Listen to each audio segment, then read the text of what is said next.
Yeah, yeah. Is it Annie? Is it just him? Oh, you've got.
Yellow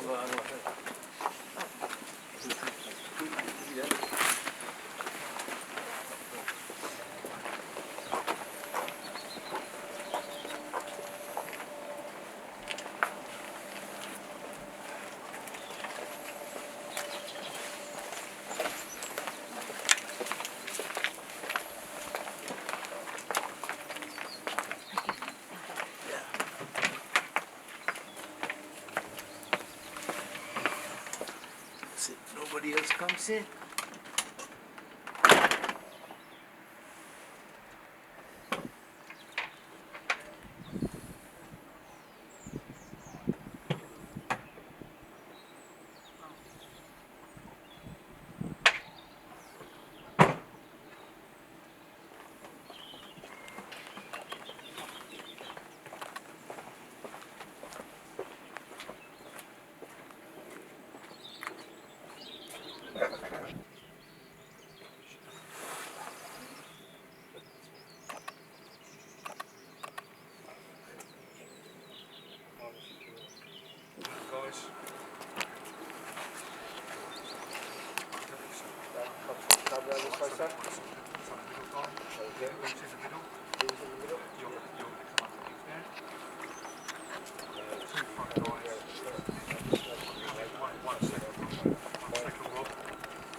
The exact route that I'm taking, being off onto the pathway. Okay, thank you, gentlemen. Starting with your left foot, please.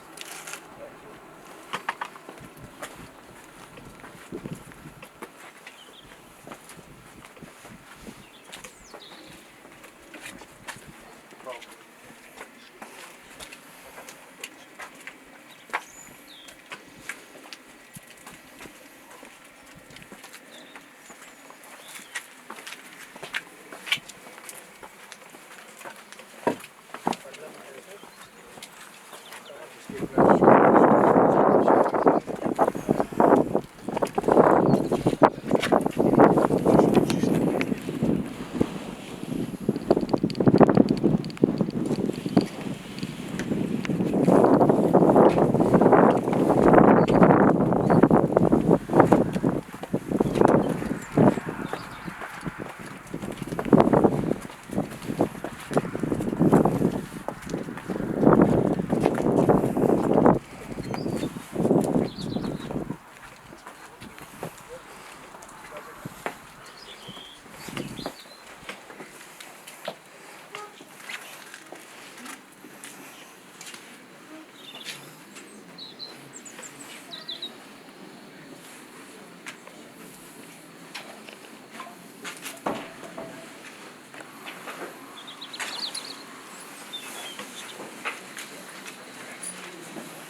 And rise, please. Thank you.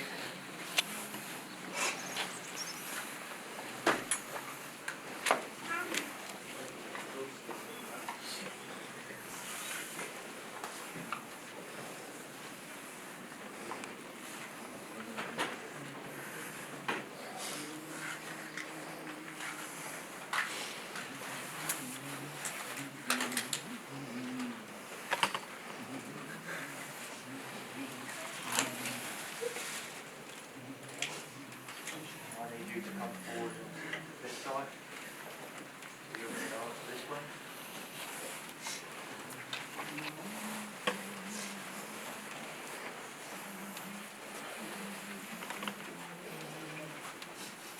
Okay. Gentlemen, if we take it off our shoulders, please, into both hands. Into both hands. Off your shoulders. That's it. That's it.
Thank you, gentlemen.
गणपते नमः ओम एकदन्ताय विद्महे वक्रतुण्डाय धीमहि गणेशाय प्रचोदयाय ओम शिवाय प्रवृत्यर्थं सर्वभूत महागणपति विघ्नेश्वरं सोमाय नमः एकदन्ताय नमः कपिलाय नमः ओम गजकर्णिकाय लंबोदराय विकटाय विघ्नेश्वराय विनायकाय धूमकेतवे नमः ओम गणाधीशाय नमः ओम बालचंद्राय नमः ओम गजाननाय नमः ओम वल्लभाम्बिका देवी विघ्नेश्वर स्वामिने नमः ओम तरतडिले नमो नमः मध्येश्वरत्वगोष्ठाय नमः इति गोष्ठं प्रवेशवत्रमिति वत्रतत्र वैरागिशानिन सम्मुख्य सर्वतपिमन्त्रेवं पूर्वे सदा सुरत्वगोष्ठाय नमः सुशान्तभद्राय नमः दद्रदरिपुरुषरत्वगोष्ठान् ओं गां शिव शिवाय नमः ओं गां शिवमूर्तिये नमः ओं गां सद्योजाताय नमः ओं गां वामदेवमूर्ताय घोरकृताय ओं तत्पुरुषमूर्ताय ईशानमूर्ताय नमः ओं गां शिव शिवाय नमः ओं गां शिवमूर्तिये मातृत्वविद्यारत्वसुरत्वसुधाय नमः ओं गां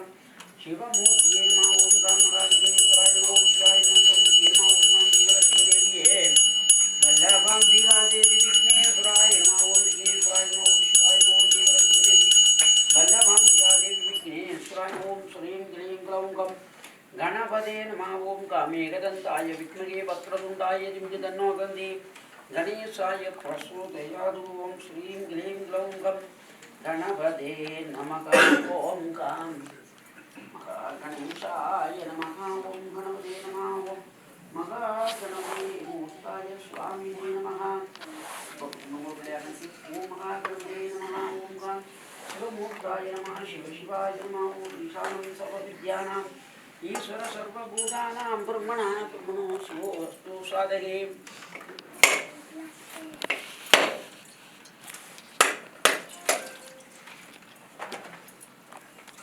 ओम गणेशाय नमः ओम गणगणेशाय गणनादाय गणाधिपाय गदन्तदृढाय लंबोदराय विकटाय विघ्नेश्वराय ओम कामदा गणपते स्वागताम्बुरं निवेदनं शिवाय नमः श्रीमां ओम कान्तिबलक्ष्मी देवी महालक्ष्मी देवी ओम ह्रीं महालक्ष्मी देवी नमः ओम कान्तिबलक्ष्मी देवी ओम अक्रूर नीराञ्जनं दर्शयामि मशिलाक्षिणां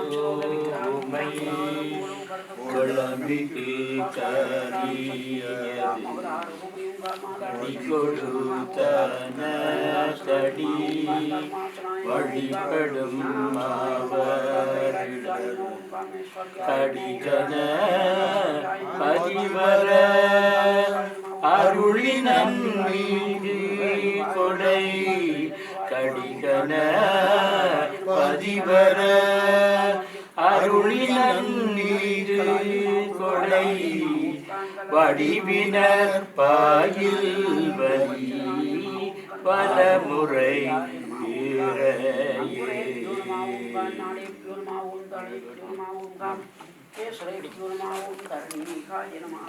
ஓடுடைய செவியன் விடையேறியோ தோடுடைய செவியன் விடையேறியோ வெண்மதி சூடி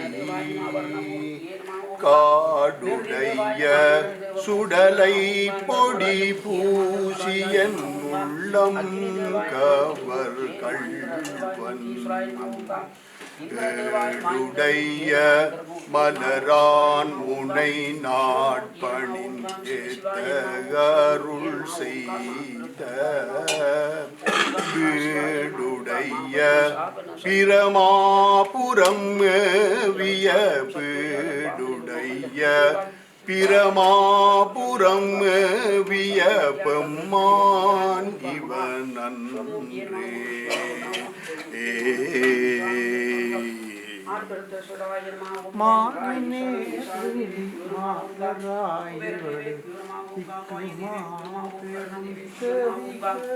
निर्दिदेवाय नमः ओम धर्मराज देवाय नमः ओम देवाय नमः इंद्र देवाय नमः ओम कार्तिकेय नमः ओम देवाय नमः ஆனை மாமலை ஆதியாய इंद्राय नमः ओम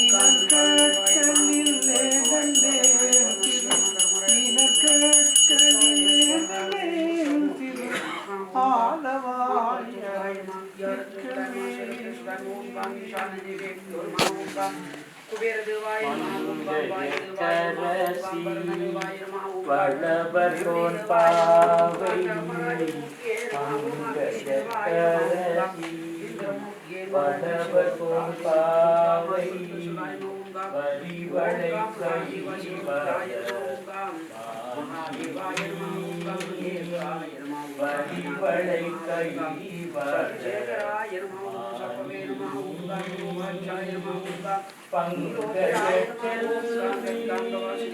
பாண்டி மாதேவி பங்கயச்செல்வி பாண்டி மாதேவி பணி செய்து நாள் தோறும் பரவ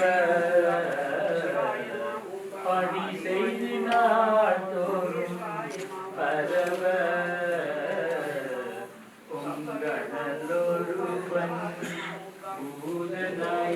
பூதநாயகனாய் வேதமும் பொருள்களும் அருளி பங்கய கண்ணீர் தன்னொடும் அமர்ந்த அங்கய கண்ணீர் தன்னொடும் அமர்ந்த ஆலவாயாவதும் இதுவே ஆலவாயாவதும் இதுவே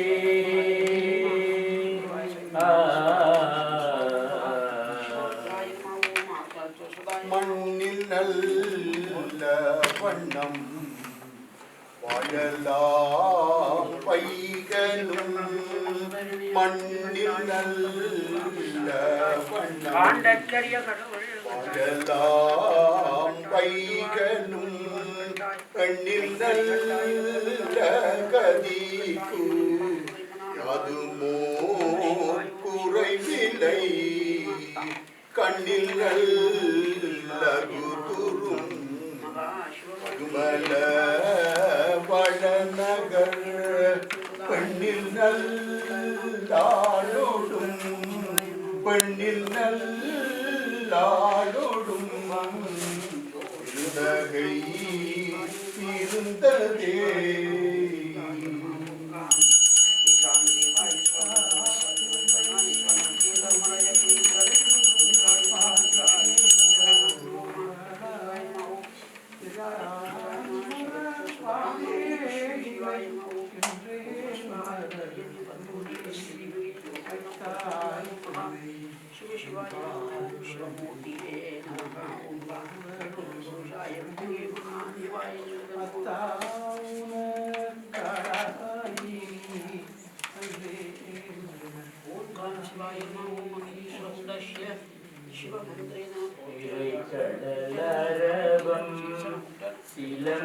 சிலம்பொலியலம்பும் திரை கடலரவம் சிலம்பொலியலம்பும் நிமல நீரணின் திரு வரை கெடுமகளோ பாகமாய் கூணர்ந்த வடிவினர் கோடியணி பிழைய கரைகடு சந்தும் காலகி பீடமும் அளப்பரும் கனமணி அன்றி உரை கடலோதம் நித்திலம் கோழிக்கும் குறை கடலோதம் நித்திலம் கோழிக்கும் கோணமலை அமர்ந்தாரே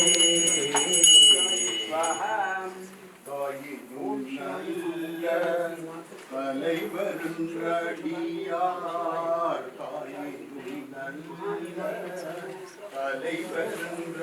தலைவருன்றடியார் தம்மடி போற்றி பாடினும் மனதும் மறுவின்றகதா மாண்பினர் காண்பல விடர்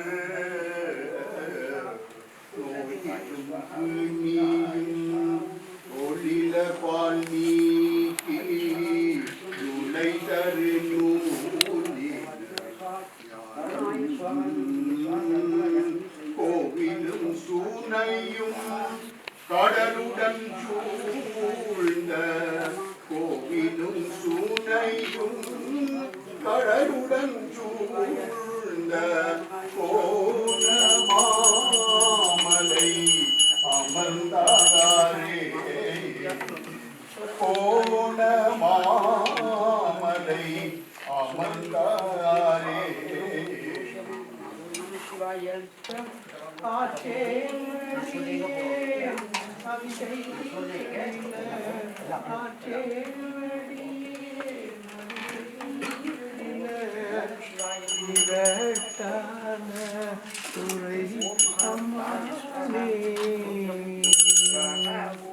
பனித்திளம் திங்கள் பைந்தலை நாகம் படர் சடை மூடியிடை வைத்தார் கனித்திளம் துவர்வாய் காரிகை பாகம் ஆகமுன் கனி கலந்தவர் மதில் மேல் தனித்த பேருருவ விழித்தடல் நாகம் தாங்கிய மேருவன் சிலையா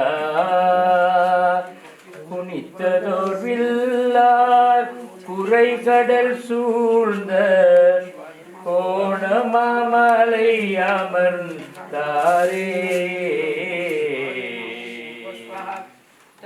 உண்ணாமுலை குமையாளோடும் உண்ணாமுலை குமையாளோடும் உடனாகிய ஒருவன் பெண்ணாகிய பெருமான்மலை பெண்ணாகிய பெருமான்மலை திருமாமணி திகழ மண்ணார்ந்தன அருவி தீரள் மழலை மூழ அதிரும் அண்ணாமலை தொழுவார் வீணை அண்ணாமலை தொழுவார் வீணை பழுவா வண்ணம் அருமே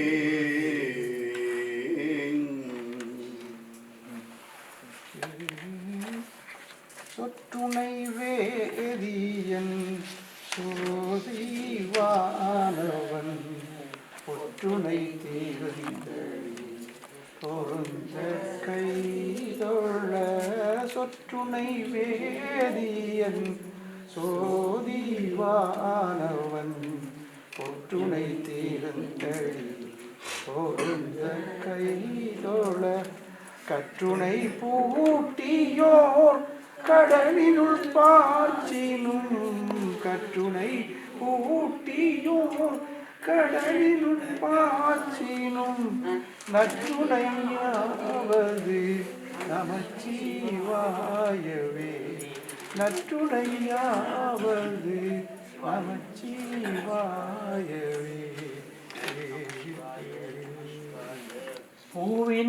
பூவினுக்கருங்கலம் பொங்கு தாமரை ஆவினுக்கருங்கலம் அரணஞ்சாடுதல் கோவினுக்கருங்கலம் கோட்டமில்லது நாவினுக்கருங்கலம் நமச்சிவாயவே நாவினுக்கருங்கலம் நமச்சிவாயவே பூவார் மலர் கொண்டடியார் தொழுவார் பூவார் மலர் கொண்டடியார் தொழுவார் புகழ்வார் பானோர்கள் பூவார் மலர் கொண்டடியார் தொழுவார் புகழ்வார் பானோர்கள் பூவார் புறங்கள் எரித்த அன்று மூவர் கருள் செய்தார் தூமாமலை நின்றதிர வெறுவி தொருவின் நிறையோடும் ஆமாம் பிணை வந்து அணையும் சாரல் அண்ணாமலையாரே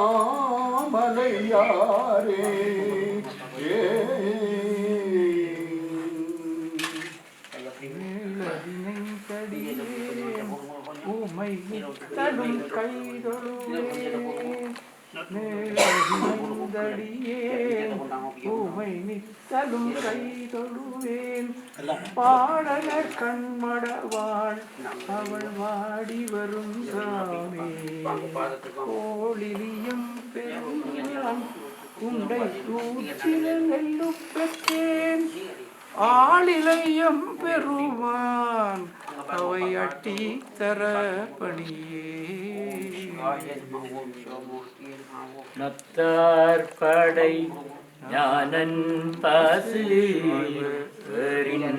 நனை கவிழ்வாய் மத்தம் மத யானை உரி போர்த்த மணவாளன் பத்தாகிய தொண்டர் தோழு பாலாவியின் கரைமேல் செத்தாரெலும் பணிவான் திரு கேதீச்சரத்தானே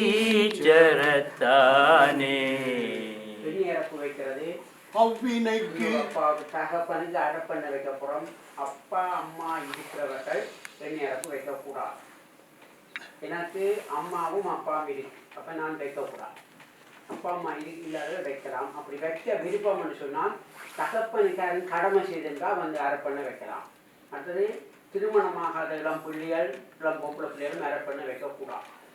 ஷூவை கலத்து போட்டு வாங்குவோம். வச்சா 3 நாளைக்கு நீங்கள் கோயிலுக்கு போகிறத தடுத்து போகிறோம். 3 நாளைக்கு நாங்கள் கோயிலுக்கு போகிறோம். வாங்க விருப்பமான வாங்க. அவ்வினைக்கு இவ்வினையா என்று சொல்லுவினைக்கு தாமதியோ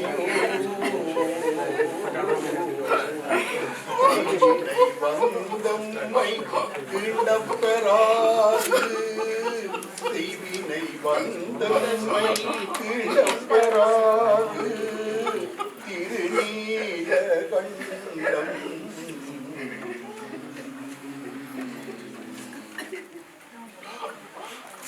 உடலெங்கும் பொறிகலங்கி நெறிமயங்கி அறிவு அழிந்து விட்டு ஐமேலுந்தி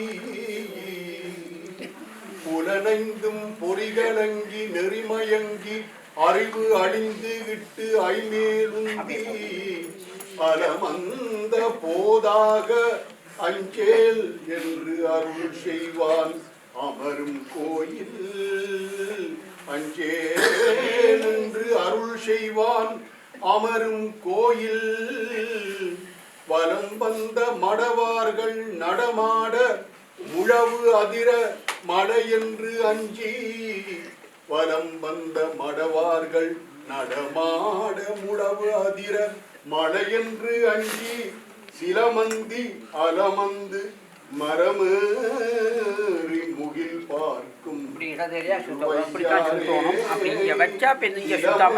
அலமந்து மரமேறி பார்க்கும் திருவையாரே வாங்கம்மா அப்படியே வாங்க இப்படியே போங்க.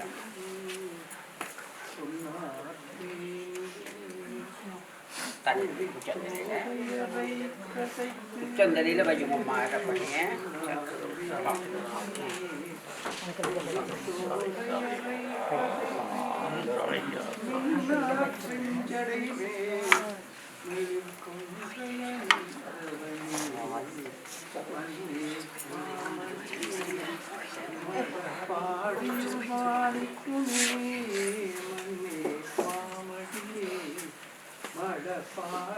பாடியுமாணிக்குமே அன்னே உன்னையல்லால் யாரை நினைத்தேன் அன்னே உன்னையல்லால் யாரை நினைத்தேன்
நான் மறக்கிலும் சொல்லு நமச்சிவா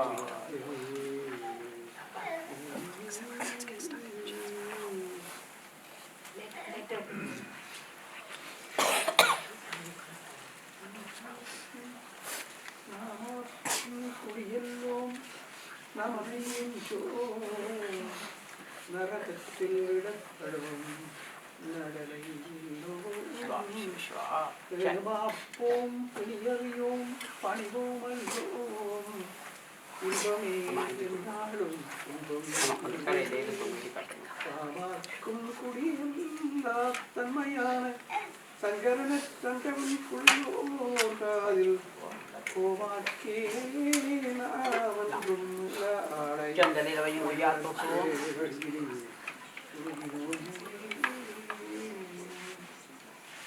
எல்லா உலகமும் ஆனாய் நீயே சம்பம் இருந்தாய்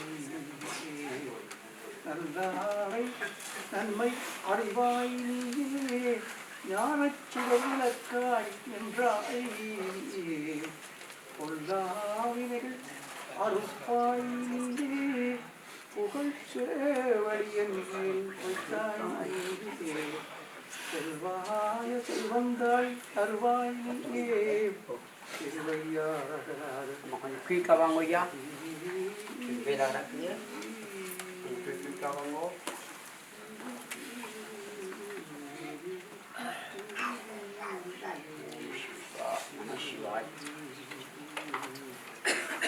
புற்றுமை சேர்வது மெய்யினையே புற்றுமை சேர்வது மெய்யினையே உணர்வது நின்னருள் மெய்யினையே உணர்வது நின்னருள் மெய்யினையே கற்றவர் காய்வது காமனையே கற்றவர் காய்வது காமனையே கனல் விழி காய்வது காமனையே கனல் விழி காய்வது காமனையே அற்றமறைப்பதும் உன் பணியே அற்றமறைப்பதும் உன் பணியே அமரர்கள் செய்வதும் உன் பணியே அமரர்கள் செய்வதும் உன் பணியே பெற்று முகந்தது கந்தனையே பெற்று முகந்தது அந்தனையே பிரமபுரத்தையுகந்தனையே பிரமபுரத்தை உகந்தனையே புற்றுமை சேர்வது மெய்யினையே நாதத்திரை கல்யாணை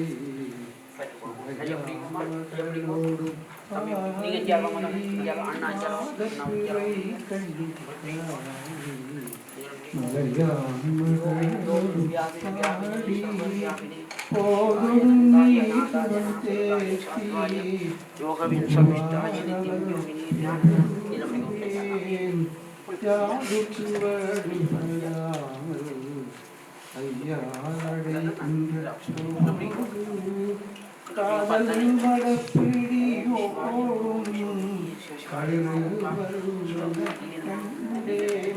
கண்டேன் அவர் திருப்பாடும் கண்டேன் அவர்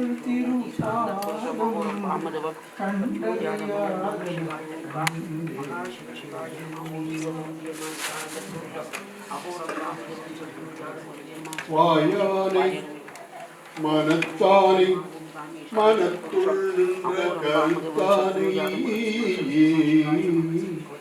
வாயானை மனத்தானை மனத்துள் நின்ற கருத்தானை கருத்தறிந்து முடிப்பான் தன்னை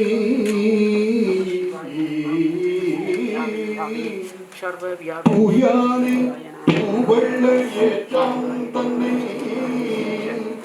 சுடர்த்திங்கட்சடையானை சுடர்த்திங்கட்சடையானை தொடர்ந்து நின்றன் தாயானை தவமாய தன்மையானை தொடர்ந்து நின்றன் தாயானை தவமாய தன்மையானை தலையாய தேவாதி தேவர்க்கு என்றும் சேயானை தலையாய தேவாதி தேவர்க்கு என்றும் சேயானை தென்கூடல் திருவாலவாயி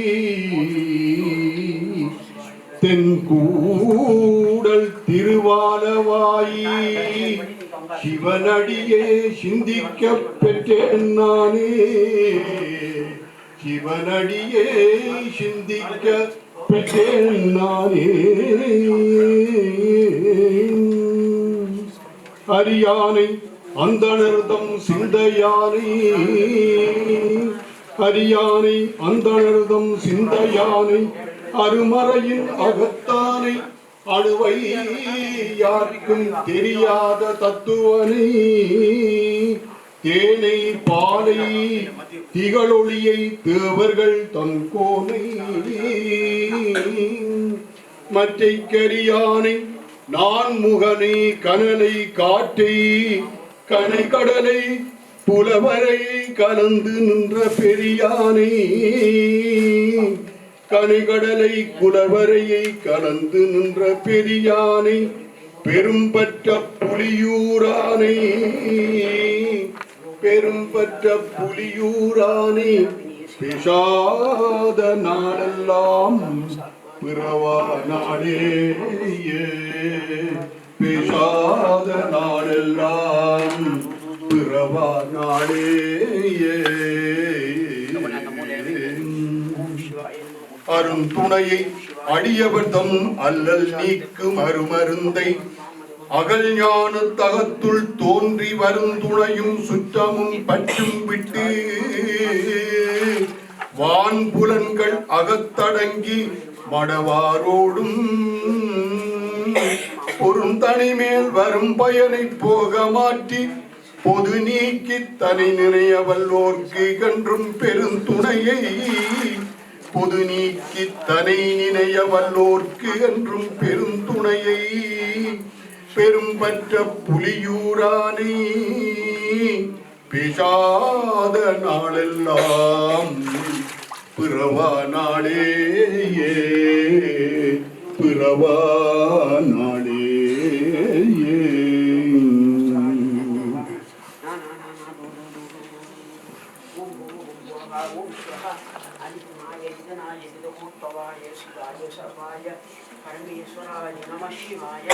ओम नमः शिवाय शिवाय नमः ओम शिवमूर्ताय नमः ओम महाईश्वरमूर्ताय नमः ओम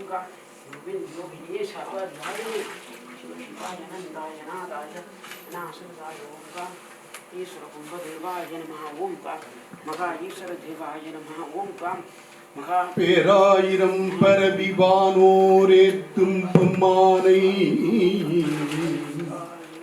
பேராயிரம் பரவிவானோரேத்தும் பெம்மானை பிரிவியிலா அடியார்க்கு என்றும் வாராத செல்வம் வருவிப்பானை பிரிவிலா அடியார்க்கு என்றும் வாராத செல்வம் வருவிப்பானை மந்திரமும் தந்திரமும் மருந்தும் ஆகி தீரா நோய் தீர்த்து அருளவல்லான் தன்னை தீரா நோய் தீர்த்து அருளவல்லான் தன்னை திரிபுரங்கள் தீயழ சிலைகை கொண்ட போரானை திரிபுரங்கள் தீயழ சிலைகை கொண்ட போரானை புள்ளிருக்கு வேளூரானை புள்ளிருக்கு வேளூரானை போற்றாதே ஆற்ற நாள் போக்கினேனே புள்ளிருக்கு வேளூரானை போற்றாதே ஆற்ற நாள் போக்கினேனே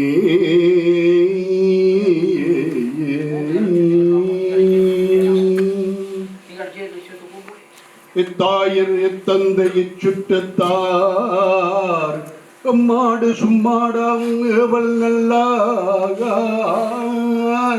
செத்தால் வந்து உதவுவார் ஒருவர் இல்லை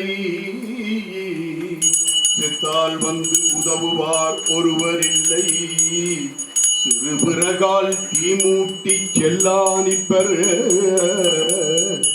சிறுபிறகால் தீமூட்டி செல்லானிப்பர் சித்தாய வேடத்தாய் நீடு பொன்னி திருவானைக்காவுடைய செல்வாகா திருவானைக்காவுடைய செல்வாகா எந்த நத்தாவும் பொற்பாதம் அடைய பெற்றால் எந்த நத்தா உன் பொற்பாதம் அடைய பெற்றால் அல்ல கண்டம் கொண்டடியேன் என் செய்யேனே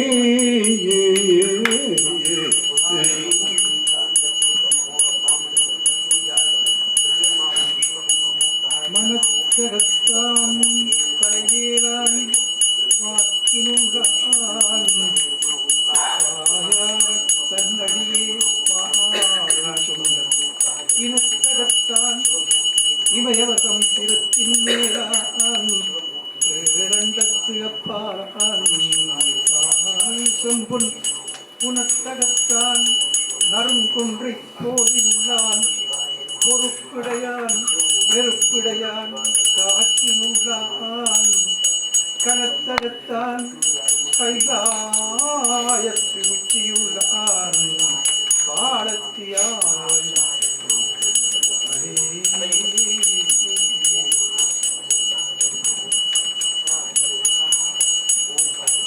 பொன்னார் மேனியனே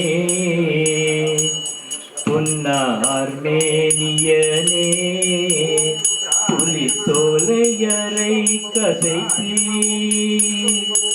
மின்னார் செஞ்சடைமேல் மின்னார் செஞ்சடைமேல் விழில் கொன்றை அணிந்தவனே விழில் கொன்றை அணிந்தவனே மன்னே மாமணியே மன்னே மாமணியே மழப்பாடி மகிழ வேண்டாம் மாயமாம் இதற்கு ஏதும் மகிழ வேண்டாம் இந்த ஈர் உமக்கொன்று சொல்ல கேள்மின் சிந்தையீர் உமக்கொன்று சொல்ல கேள்மின் திகழ் முடியும் வாளரவும் திகழும் சென்னி எந்த யாரு திருநாமம் நமச்சிவாய என்று எழுவார்க்கு இரு விசும்பில் இருக்கலாமே.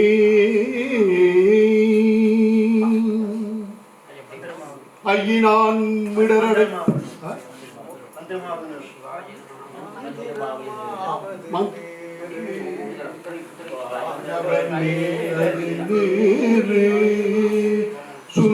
சுந்தரமாவது நீரு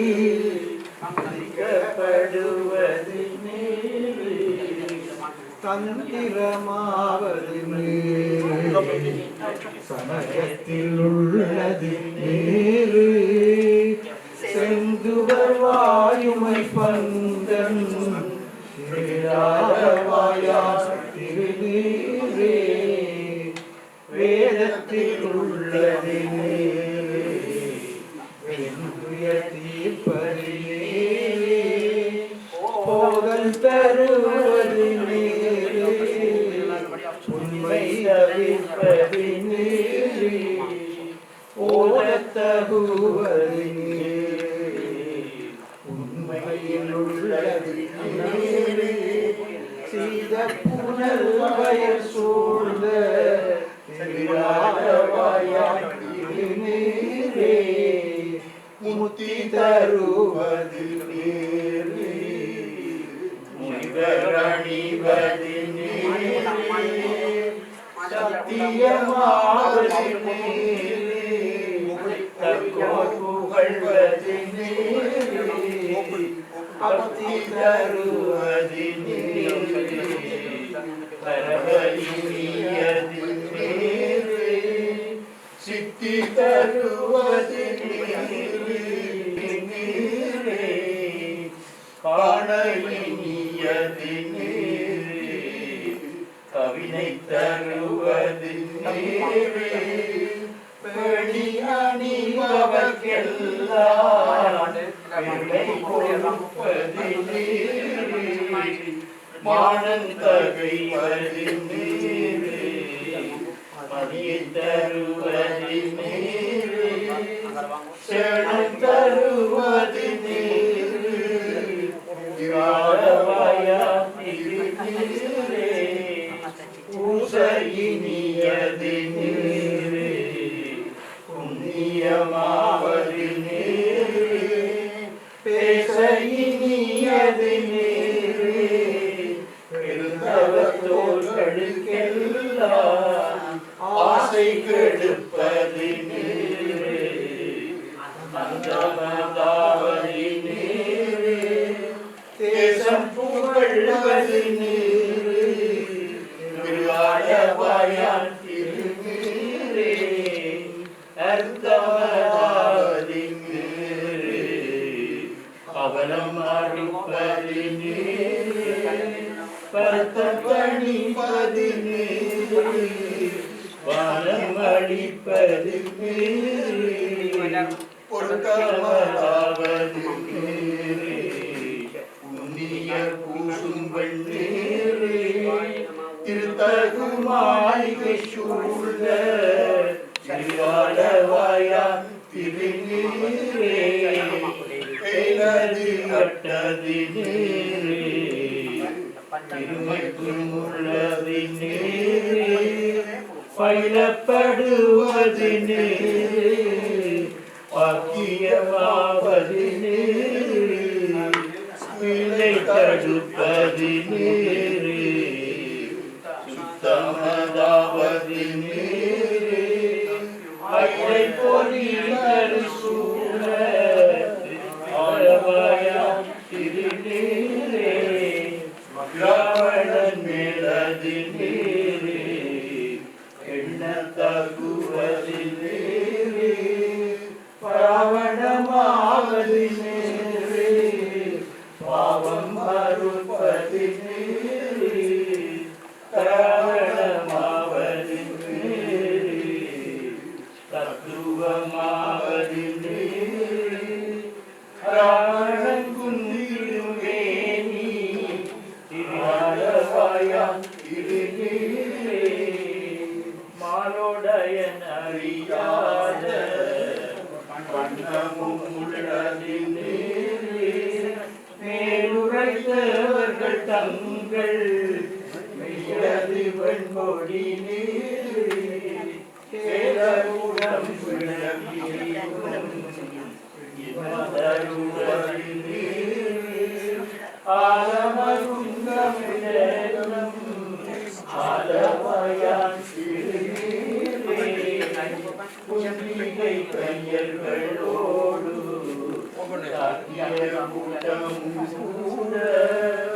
கண்டிகை பிப்பது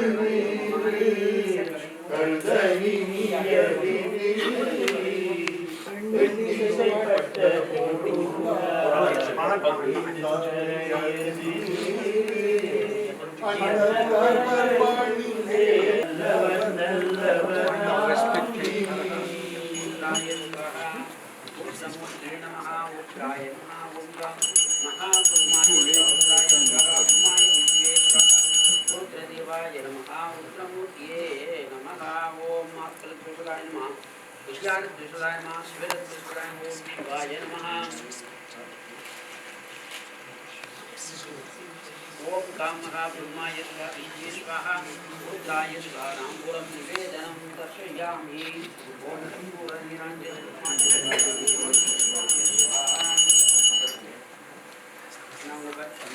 புள்ளியிலிருந்து பாதத்தில் பிடிக்கிறேன் ரெண்டு புள்ளியில் மகள் மேலே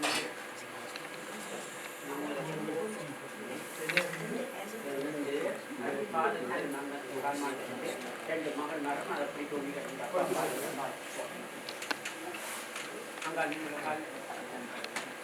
ओम श्रुतदरस्थिरानांकिराय वासहि भाषणदोषनिवारणं दुर्यसंज्ञ वीर्यः सम्प्रसादयामि ओम शिवाय नमः ओम त्रिचित्तम्बलं श्रुतदरस्थिरानांकिराय वासहि भाषणदोषनिवारणं दुर्यसंज्ञ वीर्यः सम्प्रसादयामि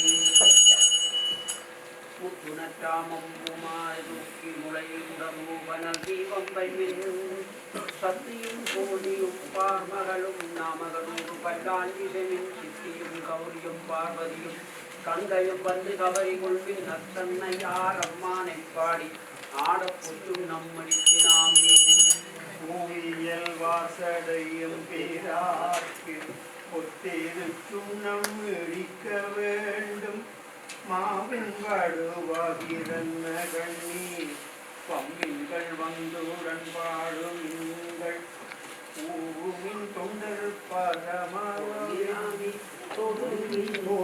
இதன் கோரும் கூத்தன் தேவியும் தானும் வந்தம்மையாள செம்பொன்றை உண்ணம் உதித்து நாமே சுந்தர நிறணிந்தும் வழுகி தூய பொன் சிந்தி நீதி பரப்பி இந்திரன் கற்பகம் நாட்டி எங்கும் வெளிச்சூழல் வைத்து கொடி எழுமின் அந்தர போனான் ஆடியான் நாதன் நம்பிழந்தாத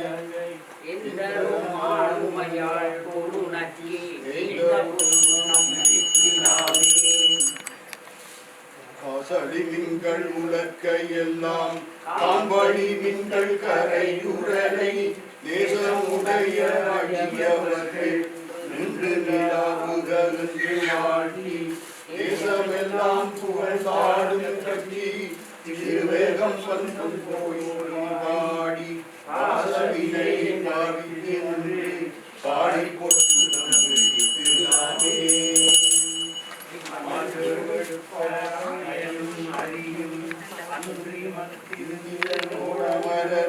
நறுமுறு தேவர் கணங்கள் எல்லாம் நாம் வீட்டின் பல்லெடுக்க விட்டோம் செறிவுடையும் மாதிரி எய்தவில்லி இருவேகம் பஞ்சம் கோயில் பாடி முருகத்தை வாயினில் முகனப்பற்றி ஆடப்பொட்டு நான் நானே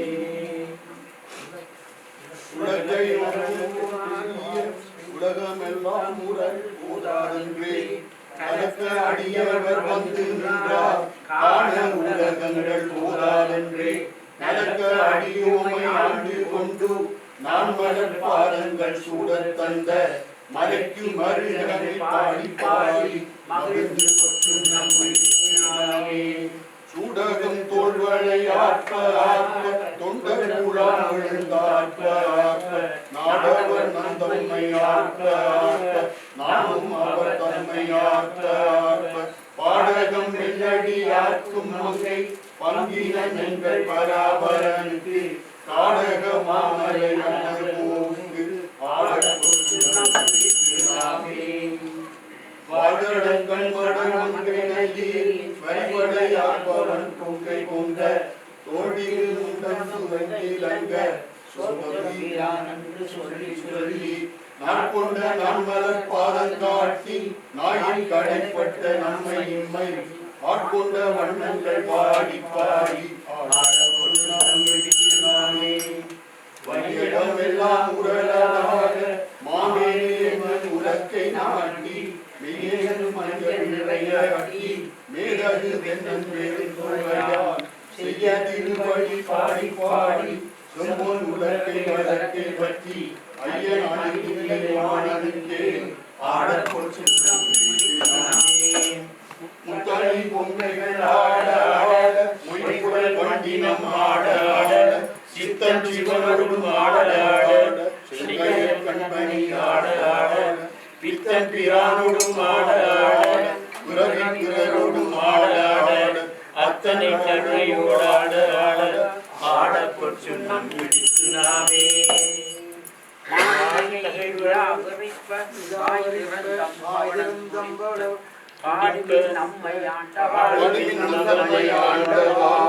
வழிகொண்ட வண்ணமும் பாடி பாடி தேடுமின் பெருமானை தேடி சித்தன் கழிப்பத்திகை தேடி ஆடி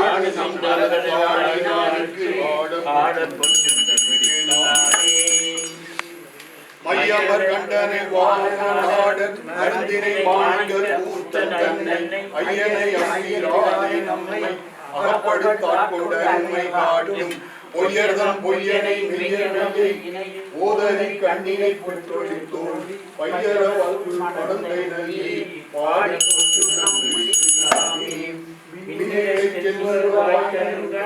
விண்ணகை பண்ணலம் செங்கொழி என்னுடையான தன்னுடைய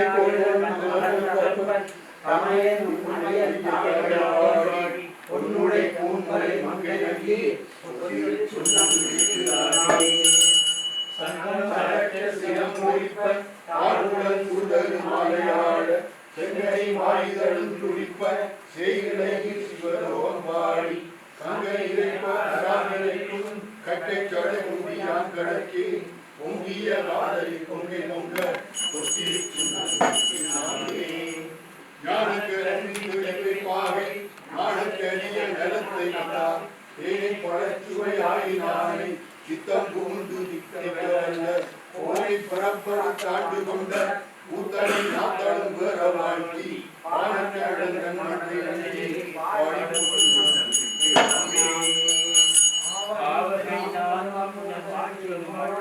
ஆற்றையும் மன்னங்கள் பாடுகின்றேன் தேவகணவீரன் கண்டறியா சிவனர் பாதங்கள் காட்டில் செல்ல சிவகமேந்திய மென்னுடியான் சிவபெருமான் சென்றபட்ட சிவகணம் நாங்கள் பாடி பாடி ஏனக மாமலை கொன்றை பாடி சிவபுரம் பாடி தீர்க்கடையே பாடக மாமலை பாடி மாமலை பாடி கலக்கையே உனக மாமலை பாடி உபரும் இன்பரும் உய்யவருக்கு உனக மாமலை சுண்டல் பாடி ஒற்றியரை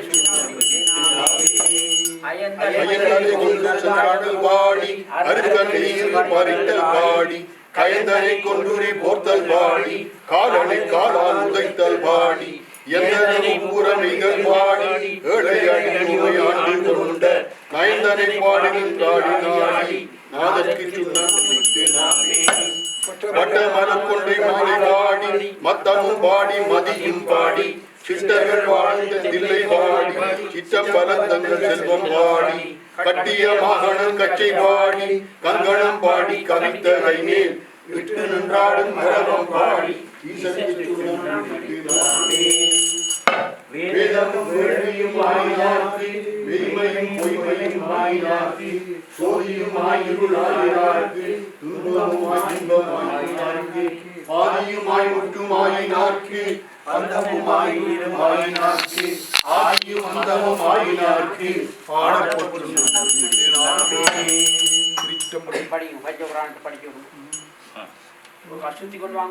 அம்மையே அப்பா ஒப்பிலாமணியே அன்பினில் விளைந்த ஆரமுதே பொய்மையே பெருக்கி பொழுதினை சுருக்கும் புழுத்தலை புலையனேன் தனக்கு செம்மையே ஆய சிவபதம் அளித்த செல்வமே சிவபெருமானே இம்மையே உன்னை சிக்கன பிடித்தேன் எங்களெந்தருளுவதினியே எங்களெந்து அருளுவதினியே வேண்டத்தக்கது அறிவோய் வேண்டத்தக்கது அறிவோய் நீ வேண்ட முழுதும் தருவோய் நீ வேண்டும் அயன்மார்க்கு அறியோய் நீ வேண்டும் அயன்மார்க்கு அறியோய் நீ வேண்டி என்னை பணி கொண்டாயே வேண்டி என்னை பணி கொண்டாயே வேண்டி நீ யாது அருள் செய்தாய் யானும் அதுவே வேண்டி நல்லால் வேண்டும் பரிசொன்று உண்டு என்னில் வேண்டும் பரிசு ஒன்று உண்டு என்னில் அதுவும் உந்தன் விருப்பன்றே நரியை குதிரை பரியாக்கி நரியை குதிரை பரியாக்கி ஞானமெல்லாம் நிகழ்த்துவித்து பெரிய தென்னன் மதுரையெல்லாம் பெரிய தென்னன் மதுரையெல்லாம் பிச்சது ஏற்றும் பெரும் துறையாயி அரிய பொருளே அவிநாசி அப்பா பாண்டி வெள்ளமே அரிய பொருளே அவிநாசி அப்பா பாண்டி வெள்ளமே பெரிய அரிய பரம் சோதி செய்வது ஒன்று அரிய பரம் சோதி செய்வது ஒன்று அறியேனே பஞ்சுமந்த பாடல் பரிசு படைத்து அருளும் பஞ்சுமந்த பாடல் கண் சுமந்த நெற்றி கடவுள் கலி மதுரை மண் சுமந்து கூலி கொண்டு அக்கோவால் முத்து உண்டு சுமந்த பொன்னே பாடுதுங்கான் அம்மானாய் சுமந்த பொன்னே பாடுதுங்கான் அம்மானாய் பாருடு புன்னாய் பரந்தயும் பரணி பாருடு புன்னாய் பரந்தயும் பரணி பசு நான் மற்றிலேன் கண்டாய் சீரொடு பொலிவாய் சிவபுரத்து அரசே சீரொடு பொலிவாய் சிவபுரத்து அரசே திருப்பெரும் துறையுரை சிவனே யாரொடு நோகேன் யார்கெடுத்து உரைக்கேன் ஆண்டனி அருளிலையானால் வார்கடல் உலகில் வாழ்கிலேன் கண்டாயே வருக என்று அருள் புரியாயே கண்களிரண்டும் அவன் கடல் கண்டு களிப்பன ஆகாதே கண்களிரண்டும் அவன் கடல் கண்டு களிப்பன ஆகாதே. காரிகையார்கள் தம் வாழ்விலன் வாழ்வு காரிகையார்கள் தம் வாழ்விலன் வாழ்வு கடைப்படும் ஆகாதே. மண்களில் வந்து பிறந்திடுமாறி மறந்திடும் ஆகாதே. மண்களில் வந்து பிறந்திடுமாறி மறந்திடும் ஆகாதே. மாலறியாமலர் பாதமிரண்டும் வணங்குதும் ஆகாதே. மாலறியாமலர் பாதமிரண்டும் வணங்குதும் ஆகாதே. பண்களி கூர்தரு பாடலோடாடல் பயின்றிடும் ஆகாதே. பண்களி கூர்தரு பாடலோடாடல் பயின்றிடும் ஆகாதே. பாண்டினன் நாடுடையான் படையாட்சிகள் பாண்டினன் நாடுடையான் படையாட்சிகள் பாடுதுமாகாதே. விண்களி கூர்வதோர் வேதகம் வந்து வெளிப்படும் ஆகாதே. விண்களி கூர்வதோர் வேதகம் வந்து வெளிப்படும் ஆகாதே. மீன்வலை வீசிய காணவன் வந்து வெளிப்படும் ஆயுடிலே. மீன்வலை வீசிய காணவன் வந்து வெளிப்படும் ஆயுடிலே. வெளிப்படும் ஆயுடிலே. வெளிப்படும் ஆயுடிலே.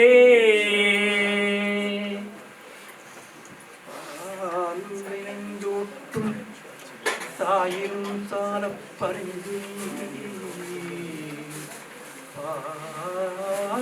நெஞ்சூட்டும் தாயும் சால பறிந்து பாவியேனுடைய ஊரினை உருக்கி உள்ளொளி பெருக்கி உழப்பிடா ஆனந்தமாய தேனினைச் சொரிந்து புறம் புறம் திரிந்த செல்வமே சிவபெருமானே. யான் உனை தொடர்ந்து சிக்கன பிடித்தேன் எங்கு எழுந்து அருள்வது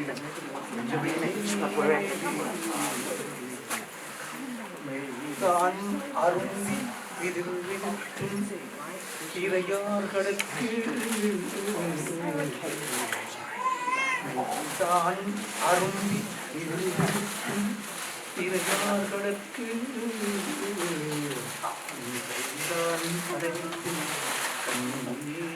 ததும்பி கவிந்துன்னை போற்றி சயசய போற்றி கைதான் நகிழவேன் உடையாய்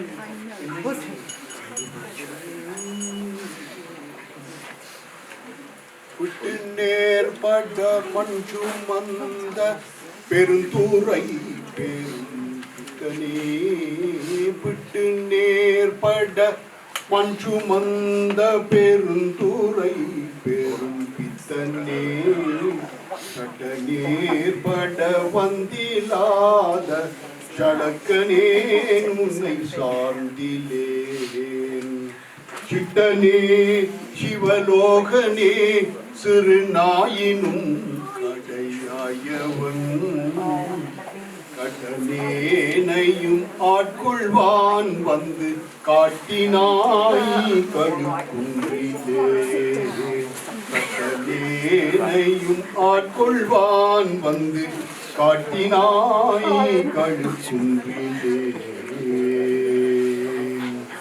பூவரு கோணும் புரந்தரனும் புற்பமைந்த நாவேறு செல்வியும் நாரணனும் நான்மறையும் நாவேறு சோதியும் வானவரும் தாமறியார் செவேறு செவடிக்கே செல்வூதாய்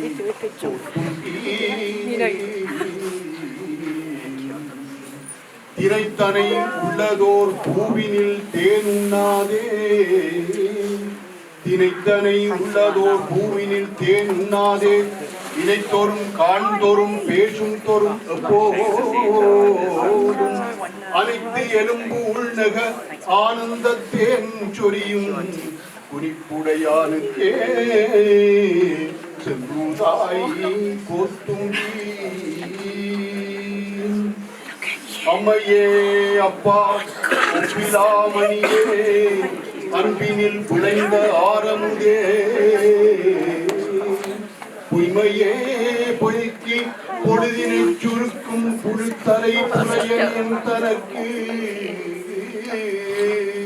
செம்மையே ஆய சிவபதம் அளித்த செல்வமே சிவபெருமானே இம்மையே உன்னை சிக்கனம் பிடித்த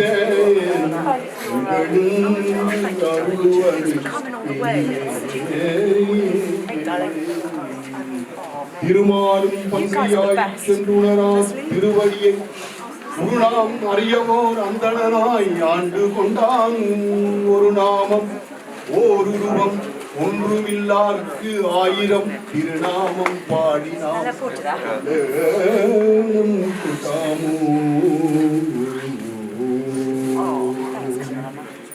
ஆமாறும் திருவடிக்கே அகங்குளையேன் அன்புருகேன் பூமாலை புனைந்தேன் புகழ்ந்துடையேன்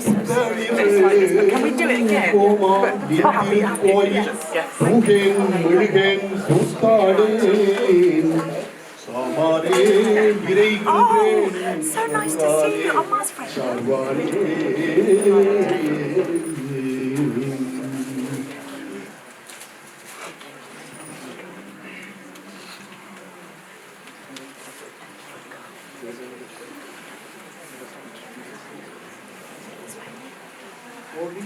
விளக்கே உடம்பிலா ஒன்றே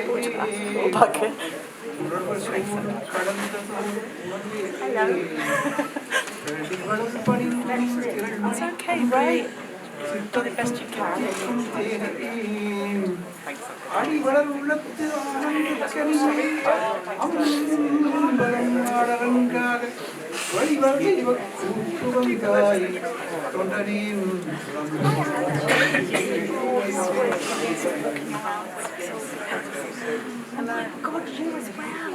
கற்றவர் நீங்கும் கற்றகட்டரியை கரையிலா கருணை மாகடலை மற்றவர் அறியா மாணிக்க மறையை மதிப்பவர் மரவழி விளக்கை செற்றவர் புறங்கள் செற்றவன் சிவனை திருவேலி மிடலை வீற்றிருந்த கொற்றவன் தன்னை கண்டு கண்டுள்ளம் குளிர என் கண் குளிர்ந்தனவே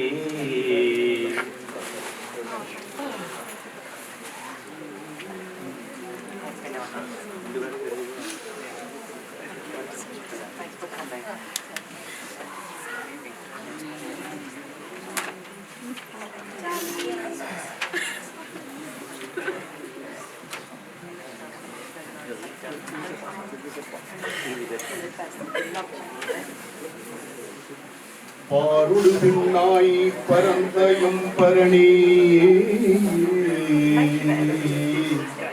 பாருடு பின்னாய் பரந்தயம் பரணி பற்றி நான் மத்தியிலேன் கண்டாயி பற்றி நான் மத்தியிலேன் கண்டாயி சீரொடு பொலிவாய் சிவபுரத்து அரசே சீரொடு பொலிவாய் சிவபுரத்தரசே இருப்பெரும் துறையுரை சிவனே யானொடு நோக்கேன் ஆர்க்கெடுத்துரைக்கேன் ஆண்டனி அருளிலை ஆனால் வாறு கடல் உலகில் வாழ்கிறேன் கண்டாய் வருக என்று அருள் புரியாயே வருக என்று திருமாலும் பன்றியாய் செல்லுனரால் திருவடியை நாம் அறியவோ அந்தணனாய் ஆண்டு கொண்டான் ஒரு நாமும் ஓருருவம் ஒன்றுமில்லாக்கு ஆயிரம் ஒரு நாமும் ஓருருவம் ஒன்றுமில்லாக்கு ஆயிரம் திருநாமம் பாடி நாம் தெள்ளேனம் கொட்டாமோ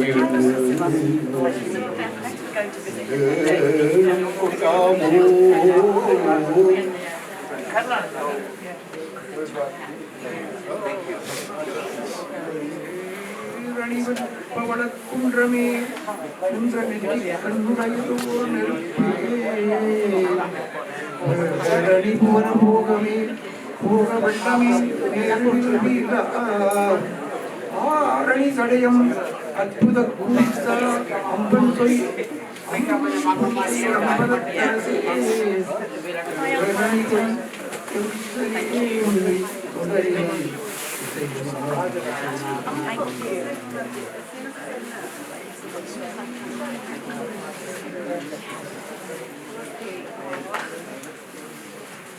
ஆமாறும் திருவடிக்கே அதன் புலையன் அன்புருகே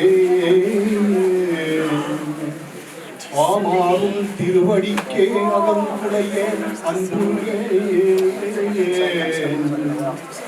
பூமாலை புனைந்தேத்தேன் பூமாலை புனைந்தேத்தேன் துவள் சுழையே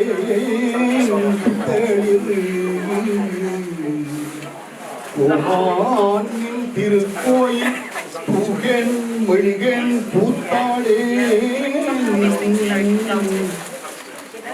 கோமானின் திருக்கோயில் பூகன் மொழிகன் பூத்தாடே சமாரே விரைகின்றேன் சமாரே விரைகின்றேன்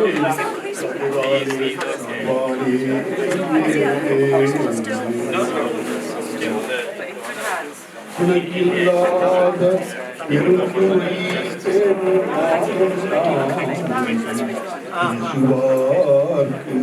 குணக்கில்லாத பெருந்துரை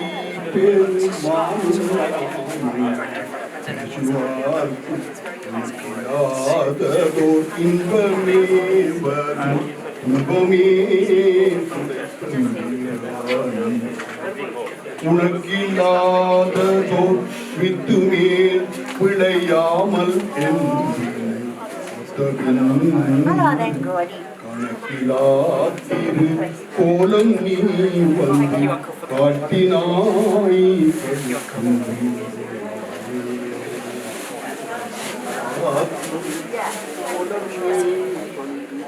காட்டினாய் கண்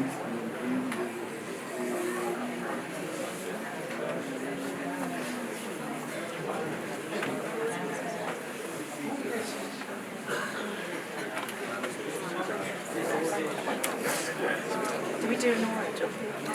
I hope so.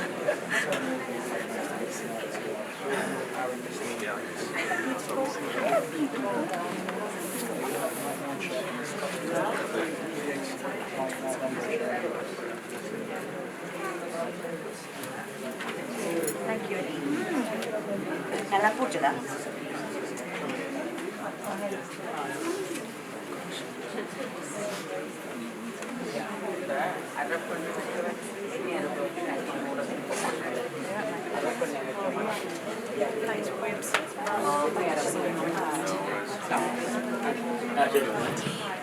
எண்ணெயரப்பு வச்சவன் உறவினன் சொந்தக்காரர் எண்ணெயரப்பு வச்சவன் வா அரிசி போடுறது காய்கறி அரிசி போடுறா வாங்கும்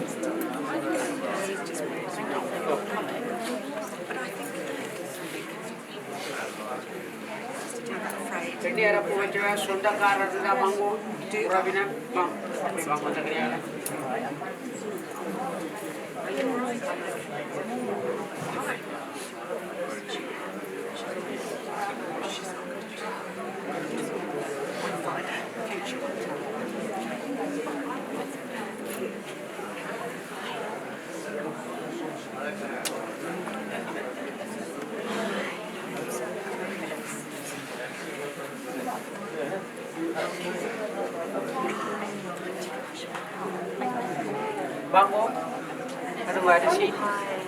அரிசி போடுற வாங்கோய்யா வைக்கரிசி போடுறது எடுப்போம் 2 அரிசி வாயில் போடுறோம் சரி என்னுடைய வாங்க வாங்கோய்யா வாங்கோ அரப்பெண்ணை வச்ச மட்டும் வாங்கோ அடிக்கடி அரிசியோ முந்தன் வாய்தனில் அரிசியோ நான் இடுவேன்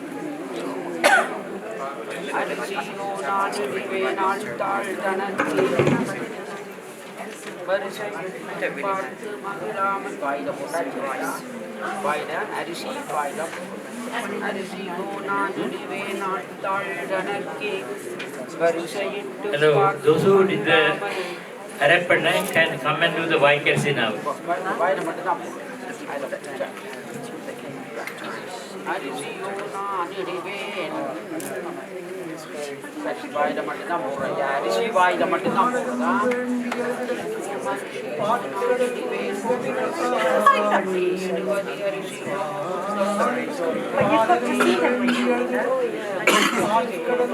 That's right, I remember you told me. You said you came to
எல்லாம் விளங்க அன்னடைமடவாடுவை கருள் புரிந்து பின்னை பிறவியற்க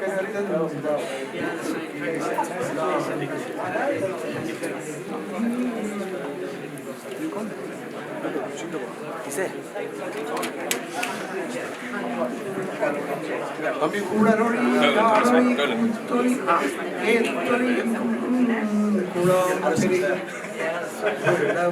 நடவும் சென்று பிம்பி மிகு திருவாரூரில் மலவடையாருக்கு வழிவழியாய் மனஞ்சே குடி பிறந்த பல அடியார்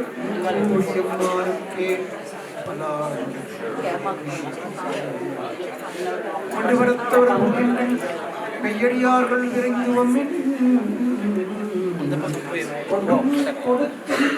குடி குடி இதற்கு ஆசையின் புகுந்து அண்டன் கடந்த பொருள் அளவிலதோர் ஆனந்த வெள்ளப்பொருள் அண்டும் இன்றும் சென்றும் உள்ள பொருளென்றே பல்லாளும்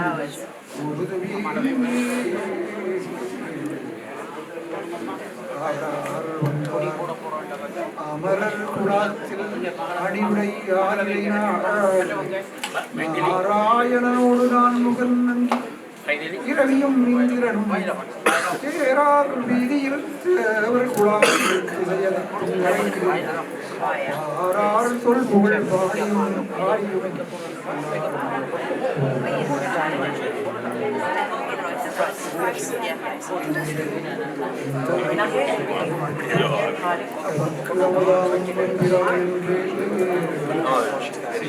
செய்யும் சிவன் சீரடியால் அடிநாய் செப்பு அந்த வில்லானந்த சேர்ந்து எதை புகுந்தான் பந்தம் பிரிய பறிந்தவனே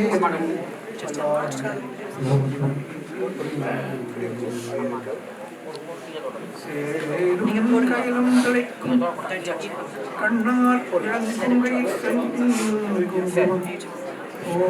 ஓரும் பொடியடிவாய்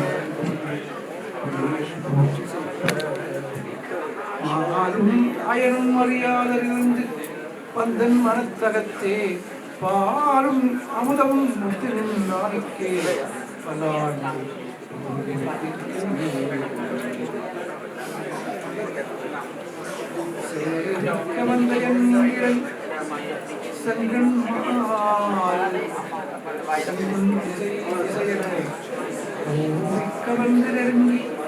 குழாம் குழாமாய் நின்று கொடுத்தார் ஆவிக்கு அமை என் ஆவத்தலத்தினை அப்பனை ஒப்பவர் ஆவிக்கும் பாவகத்துக்கு அப்புறத்தாலும்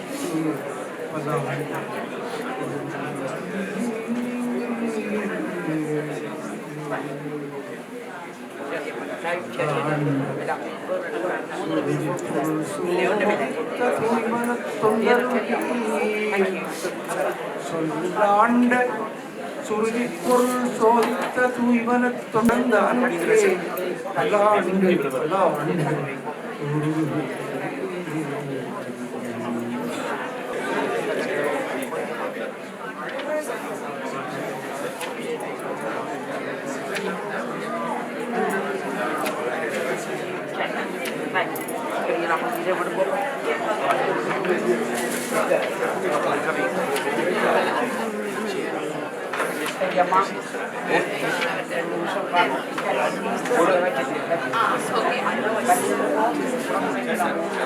உடம்புடக்கு போயிடுறேன்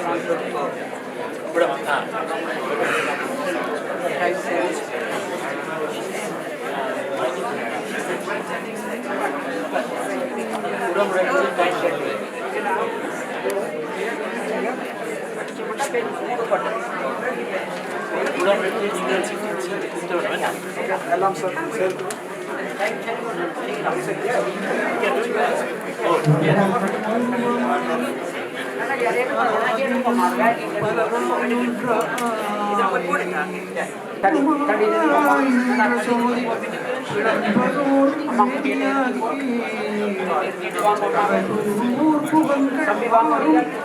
கரங்கள் ஒரு திரு முருகன் வந்தான்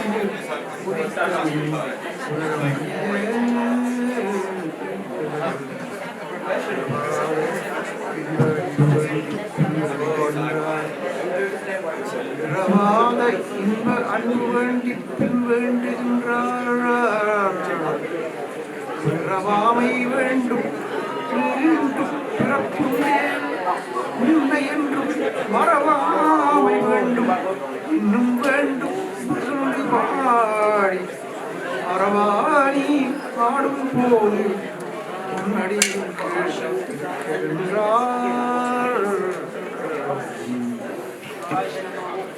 நம சிவாய கொள்ளி தன்னை வைப்பேனோ கொள்ளி வைப்பேனோ சாமல் வெள்ள முகம் மேல் முகம் வைத்தே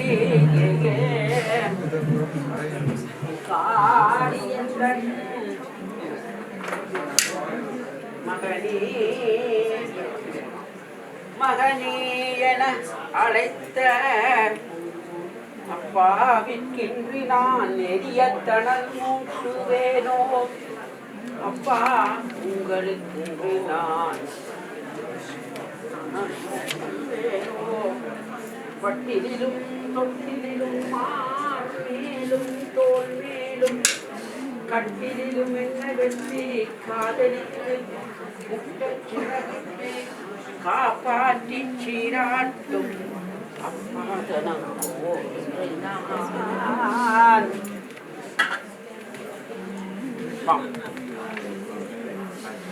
எப்படி நின்றுங்கோ அங்க பார்த்துங்கோ கையை தாங்க எரிய தணல் முட்டு வேணோ அப்பா அப்படியே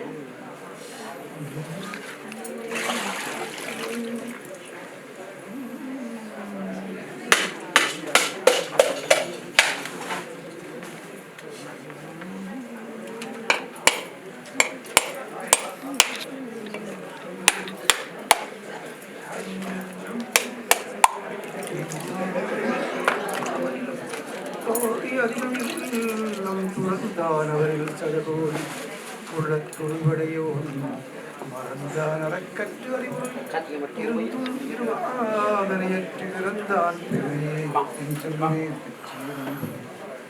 பிறக்கும் பொழுது கொடு வந்தது இல்லை பிறக்கும் வன்மேல் இறக்கும் பொழுது கொடு போவது இல்லை இடை நடுவில் குடிக்கும் இச்செல்வம் சிவன் தந்தது என்று கொடுக்க அறியாது இறக்கும் புறாமனுக்கு என் சொல்லுவேன் கல்லாப்பிளையும் கல்லாப்பிளையும் காசும்பிளையும்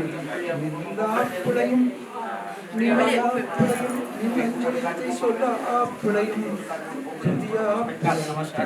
பிழையும் எல்லா பிழையும் தருவாய் கட்சியவன்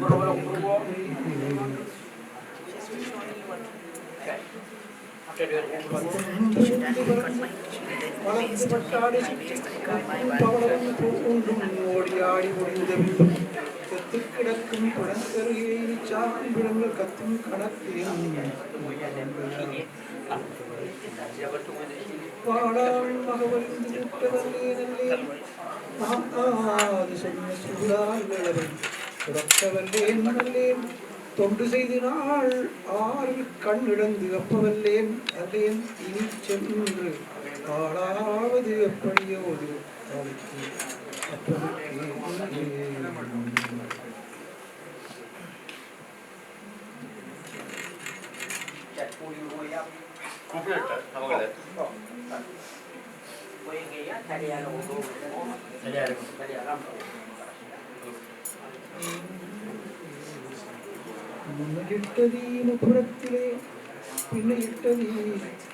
Ladies and gentlemen, if I could kindly ask you just to make your way to a seat for a moment, just until we have the coffin out of the chapel.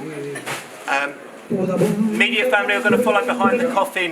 I'm going to kindly ask that anybody else please make their way out of the two double doors on your left, walk your way round through the reception and back outside. Do not follow the family in the coffin, thank you.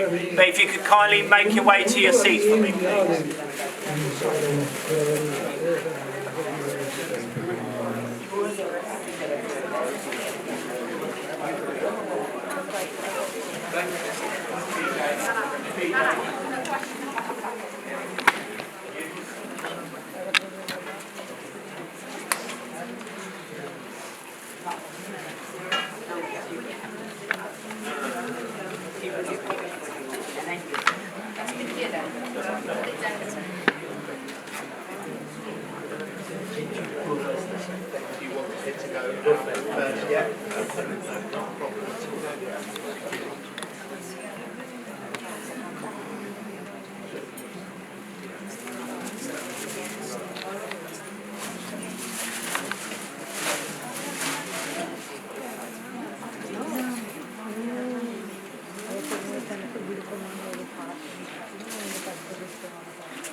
So if I can have the 6 gentlemen come forward, please. So if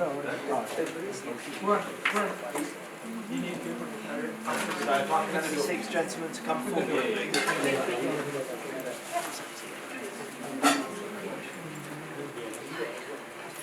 So 6 gentlemen to come forward.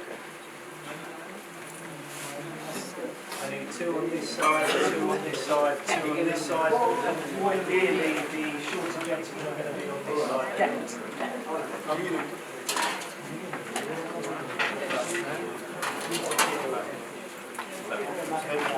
So you come forward.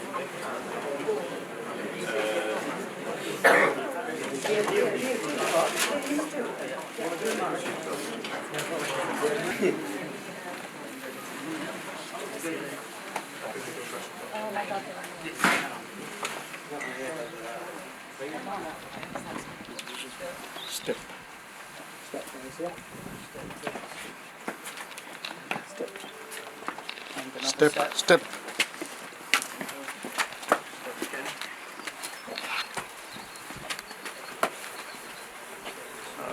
Turn towards me. Just sidestep. Perfect. And forward, please, gentlemen.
I'm going to ask you to come this way towards me.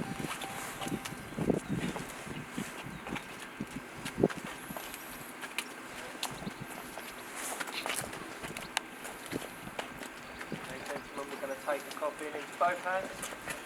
Into off your shoulders. Take the coffin off your shoulders into both hands. Side. And just take a step back. That's one.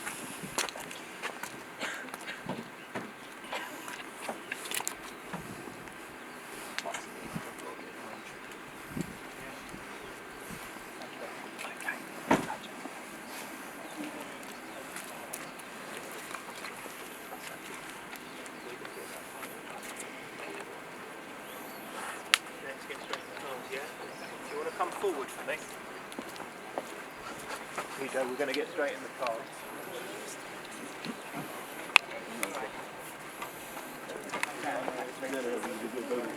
Let's forget the stuff. Yeah, no. No, straight out. We took it out. We brought around. We're going to go around this way. Yeah. Should we go around that way? I think you're going to have more room. I know we're going to change the seat. Yeah, no, that's fine. That's absolutely fine.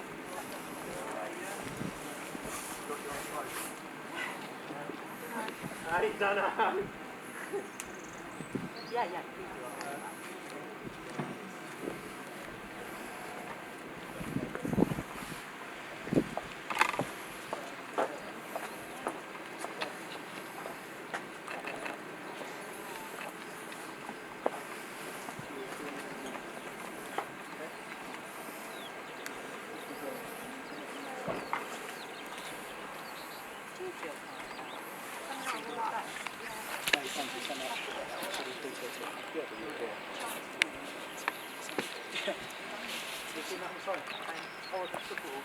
It's really good.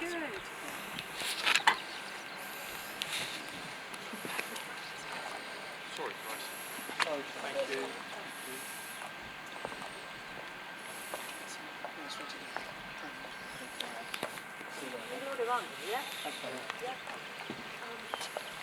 Sorry, something. Let's see this. Miles of the film.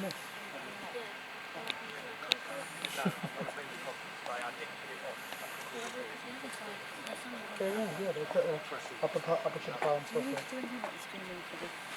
No, Ramesh is doing everything. Oh, Onto the screen. yes. Where's Matthew? That's gone in there. I need to give him. Have you got the HDMI for it? I don't know. I'll take it. Ruth? Yeah, I'm making Can you just throw the car out? Can you just go and get rid of the bag?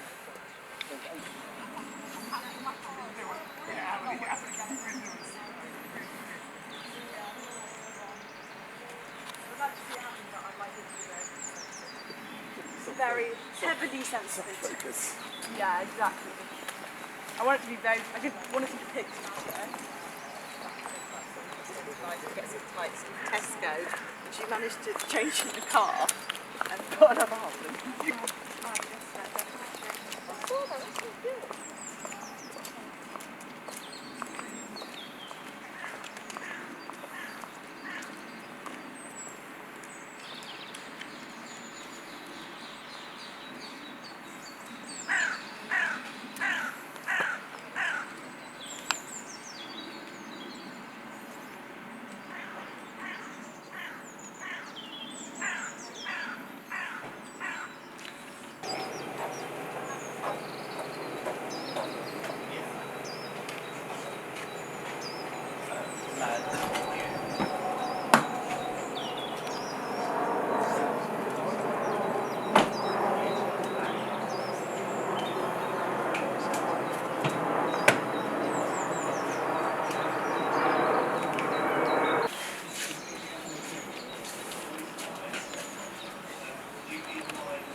Ladies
and gentlemen, has everyone got an order of service?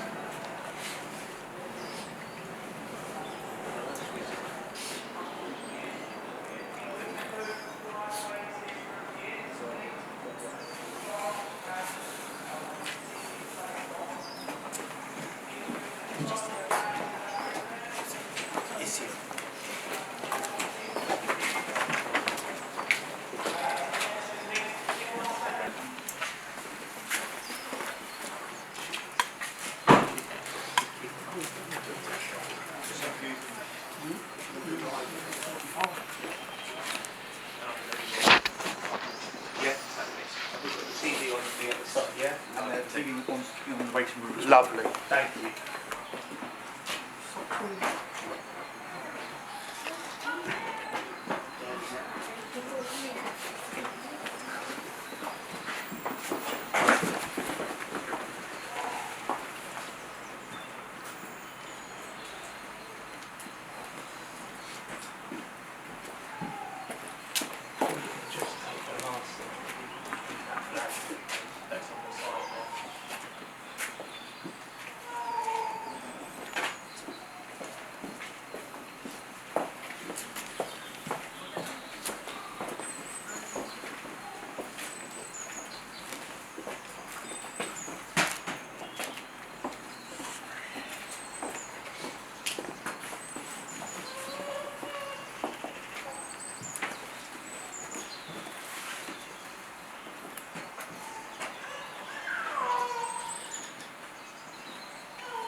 You'll be able to watch it on the screen in there as well. Okay, gentlemen. Okay. Both hands underneath.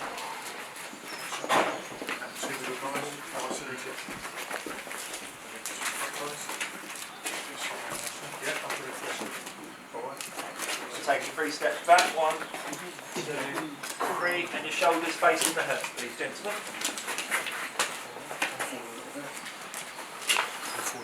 And when you're ready, turn to your left, please. Stop there for me, gentlemen. Thank you. Forward, starting with your left foot, please.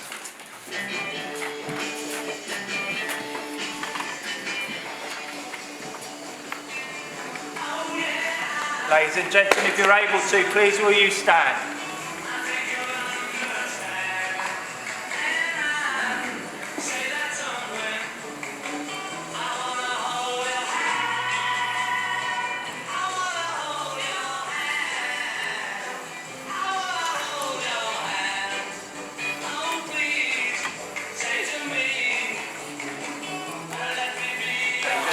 Take your confidence, both hands straight off of your shoulders and lower.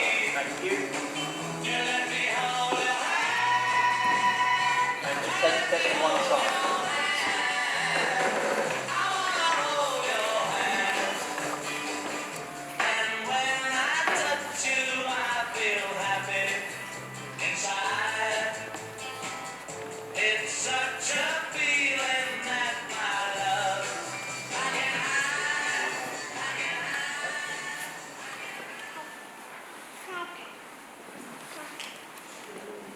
I'm sure you all know that Dad loved music, and that track by the Beatles was one that we listened to a lot when we were growing up. I loved it.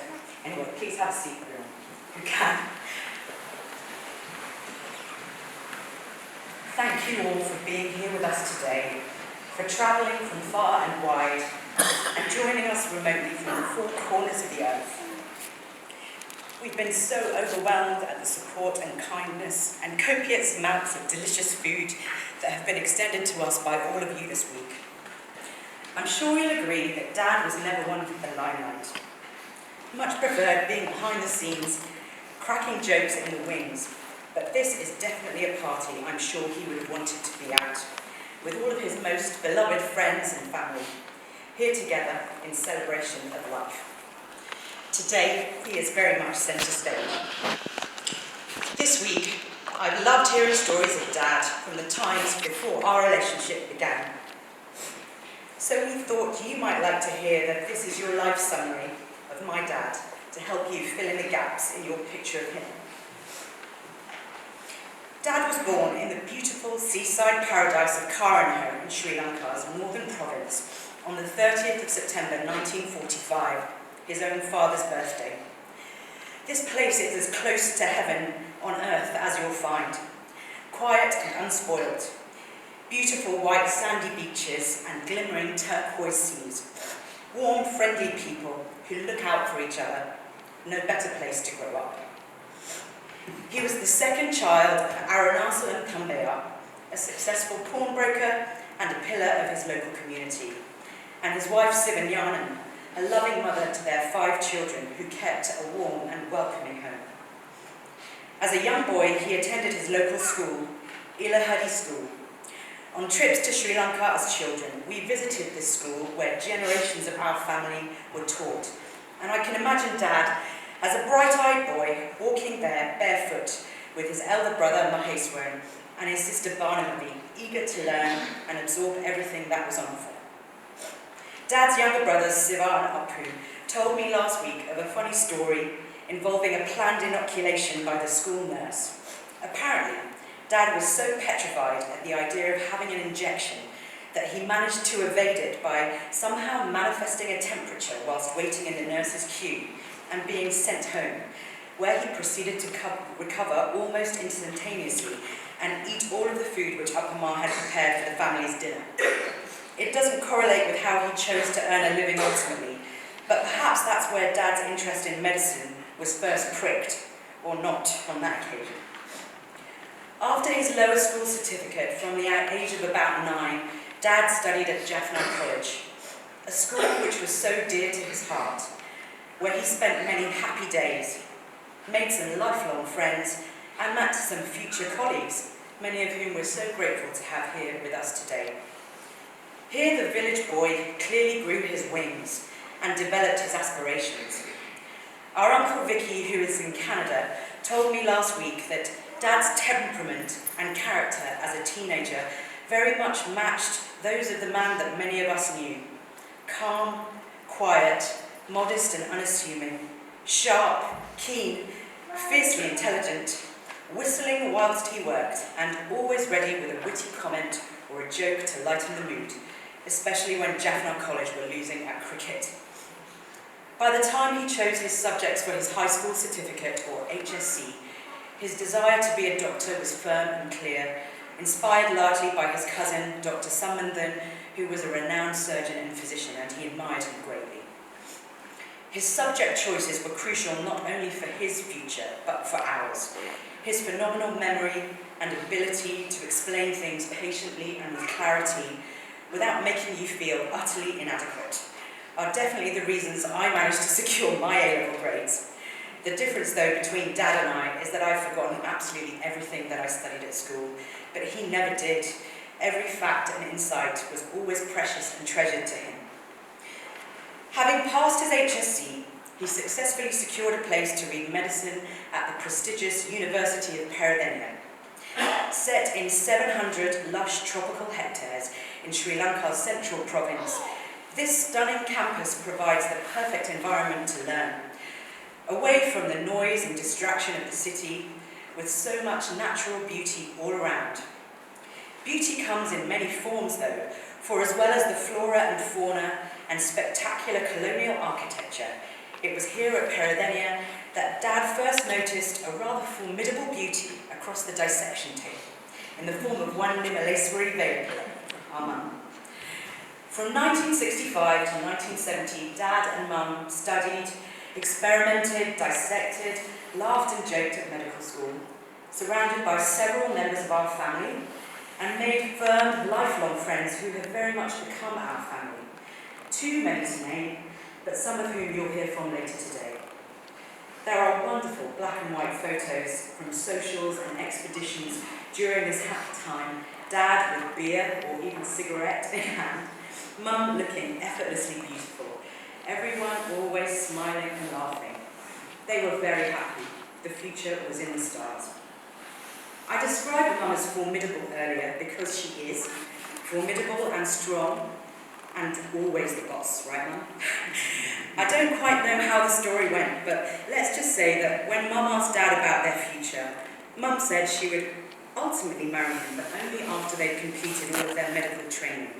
He said yes, and so for the next 6 years, they both moved around different hospitals, Dad interning at Jaffna, then on to Trincomalee to join some of their friends, Mum, Uncle Canig's, Auntie Kuhaini, Uncle Vijayapalan, then to Monoragala, where Dad took a district medical officer job, before ultimately ending up in Colombo, where Mum finally said yes.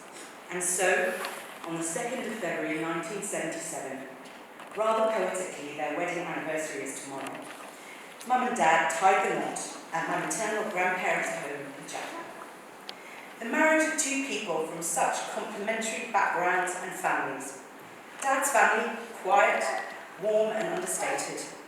Mum's family, big, colourful and vibrant.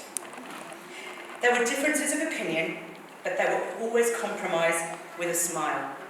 There were hardships along the way, but the alignment of their two families made them strong. Mum made plans, Dad executed with precision. Mum thought big and infused us to aim high. Dad calmly nurtured and supported us to get there with our feet firmly on the ground.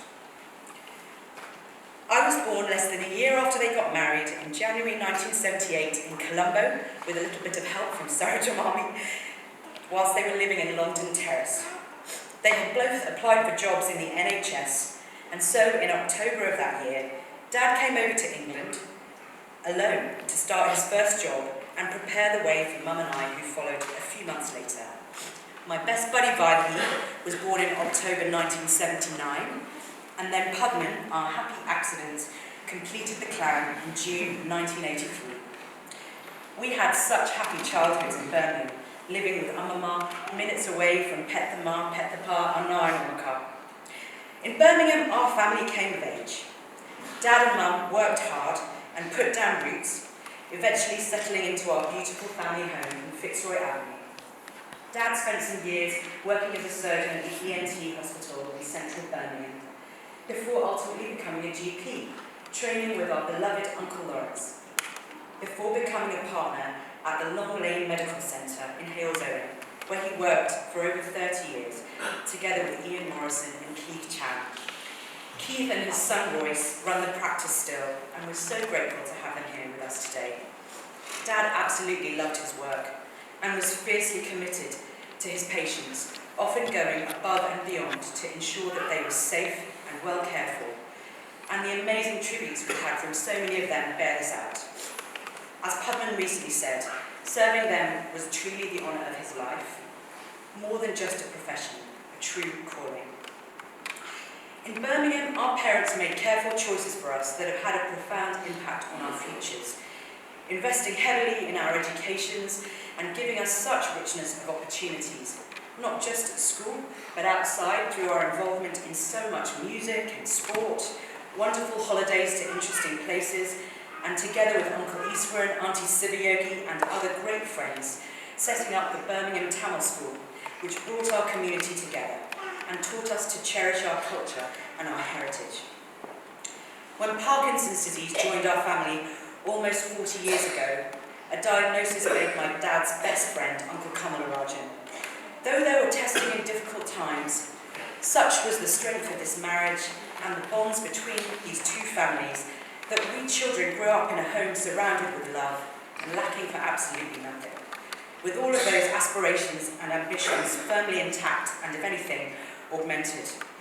We wanted to be the best we could be, to make our parents proud and live life to the fullest, and we looked out for each other and valued our family above all else. In the early days of Mum's diagnosis, her towering strength of character and resilience were matched by Dad's agility, warmth and emotional intelligence. They were always much stronger together, and they drew strength from the support of so many of you who rallied around us. I remember many wonderful parties at our home. Mum and Dad would spend days planning menus, shopping for ingredients and cooking tens of different dishes and desserts from some exotic cuisine. Amama, Vaidehi and I would be assigned various tasks around the house, polishing silverware, hoovering rooms, cleaning toilets. Hubman provided excellent entertainment with his cabaret performances and impressions. The house teemed with energy. Every party ended in the early hours with a sing-song and many bottles in the recycling bin. They were really the best of times. After we kids finished university and found our way out into the world, we triangulated around a little enclave in southeast London and started to build our own nests and families. And when the grandchildren began to come, Dad retired and our parents relocated to London to be closer to all of us. So for the last 10 years, Partan Amma's house, or Upper Palm Party's house, has been the epicentre of family life. And every weekend, all 5 grandchildren, Naomi, Leo, Marley, Blake and Noah, bring their brightness and laughter, keep up with the Premier League, Super Singer and the Traitors, whilst eating through the stocks of jelly beans, whole nut bars, biscuits and crisps that Upper Pa kept in the larder cupboard especially for them. Being close to each other has been a blessing for many reasons. Our children all have their own unique and special relationships with Dad and Mum, and as time has marched on and our parents' health has become more of a priority, we have all been able to lean in and play our parts to support them. It's important that I mention both Matthew and Ruth here too. Papa and I couldn't have picked better partners who have extended the same love and warmth to our parents as they do their own, and have done so much with such grace to support them and us. As many of you will know, Dad had a quadruple bypass in 2019, just before COVID hit us, which was hard. With lockdown impacting his rehabilitation opportunities and keeping him from the people who energised and motivated him, he never really properly regained his strength or self-confidence. In recent times, his heart was broken by the loss of some of his most beloved, his elder brother and his sister. Uncle Cummerly and Uncle Lawrence all left us, and with them some part of Dad's spirit went too. Whilst we were not expecting him to join them quite yet, when the end came, in the early hours of the morning on the 21st of January, with our brother by his side, Dad's passing was peaceful and calm, much like the man himself. We can all be comforted that in the next life he will be reunited with these special people, people who enriched his time on earth in so many ways. And for all of us who remain, there are many wonderful memories of his jokes, his laughter and his smile, his whimsical whistling, his warm encouragement and words of wisdom, as well as so many beautiful qualities reflected in his grandchildren. He lives on in them and in all of us. Thank you. I'm now going to hand over to Upper Chippa, who's very kindly going to read a poem that our cousin Sambhavi, who lives in Sri Lanka, wrote for her Chippa. Thank you. என் இனிய சித்தப்பா, சித்தப்பா இந்த ஒரு சொல் இன்று உச்சரிக்கும் போதே எங்கள் தொண்டை அடைக்கிறது. அனுமதி கேட்காமல் கண்ணீர் கண்களில் நிரம்புகிறது. தந்தைக்கு அடுத்ததாக எம்மை சீராட்டி பாராட்டி நலம் மனம் பேணி எதிர்பார்ப்பு எதுவுமின்றி எம்மை காத்த எம் சித்தப்பா, எம்மை விட்டு பிரிந்த செய்தி தாழ்னா துன்பத்தில் தள்ளிவிட்டதல்லவோ. இறுதி நாளில் கதைத்த போது கடுகளவேனும் நினைக்கவில்லை உங்களை இழப்போம் என்று. இறப்பதற்கு முன்னரேனும் கனவில் கூட வரவில்லையே. ஒரு தரமேனும் கண்குளிர பார்த்திருப்போம் கண்காணாமல் போனதென்ன சித்தப்பா, கலங்கிடுவோம் என்று தானோ கடுகதியாய் போய்விட்டீர். லண்டனில் வசித்ததால் லண்டன் சித்தப்பா ஆகிவிட்டீர். எல்லையில்லா அன்பை தந்து இதயத்தை நிறைத்து விட்டீர். அப்பப்பாவை நகலெடுத்து இறைவன் தான் படைத்தானே, ஐயமில்லை, சாட்சி நானே, அனைவருமே பார்த்திருந்தீர். வாரமொன்று போனாலும் வாடாத உங்கள் முகம் வந்து வந்து பேசுகிறது வகை வகையாய் கதைகளே. வாரந்தோறும் என்னை அழைத்து நகைச்சுவையாய் பேசிவிட்டு சாப்பாட்டை கேட்ட பின்பு அருமை என சொல்வீரே. பெற்றோருக்கு பொக்கிஷமாய், சகோதரருக்கு சன்மானமாய், மனைவிக்கு மாணிக்கமாய், பிள்ளைகளுக்கு பாக்கியமாய், பிறாமக்களுக்கு புகலிடமாய், மருமகனுக்கு தந்தையாய் எல்லாமாக இருந்து இப்போ எங்குதான் சென்றீரோ? இலங்கைக்கு வரும்போது சித்தப்பா வாராரென சித்தமெல்லாம் கலிகூறும் பெரியவராய் சிறியவராய் எம்மோடு பாங்காய் பாசத்தை இறைத்தீரே. பக்குவமாய் வளர்த்தீரே. பாகாய் உருகி நிற்கின்றோம், தங்களைத்தான் காணவில்லை. அன்றொரு முறை அண்ணருக்கு குளிர்சாதன பெட்டி வாங்கவென்று வாகாய் பட்டினந்தான் சென்றபோது வாங்கிய பட்டியை வாங்கவில்லை என்று சொல்லி அண்ணரைத்தான் இன்ப அதிர்ச்சியில் மூழ்க வைத்தீர். குழந்தையாய், குமரனாய், குடுகுடு கிழவனாய் எப்போதும் எம்முடனே மகளுடன் தான் இருந்தீரே. விதியின் அழைப்பை மறக்க இயலாத நாளில் மௌனமாகி விட்டீர்கள் சித்தப்பா. ஆனால் எம் இதயத்தில் நிரந்தரமாக தங்கிவிட்டீர். இன்று வீடு வெறுமையாகிறது. உங்கள் குரல் இல்லாத இந்த மௌனம் எங்களை உடைக்கிறது. இப்படி திடீரென நினைவாகி விட்டீரே. நிஜத்தை நினைக்கவோ நிம்மதியோ கூடுதில்லை. நீங்கள் சென்றபின் காலம் நகர்கிறது.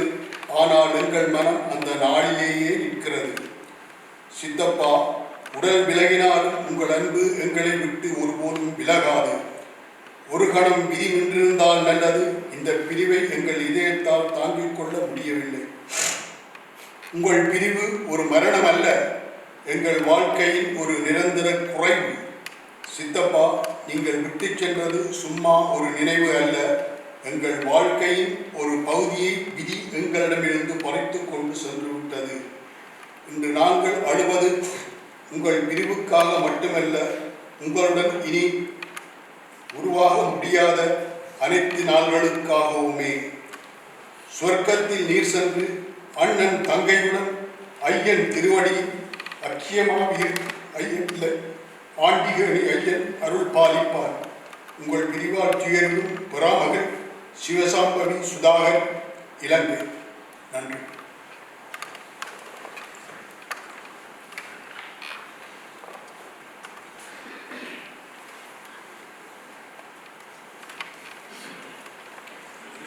Some photos from throughout Dad's life to share with you, and the slideshow is going to be accompanied by Marley, who's singing a song which many of you will know, but with words that he's written for his grandfather.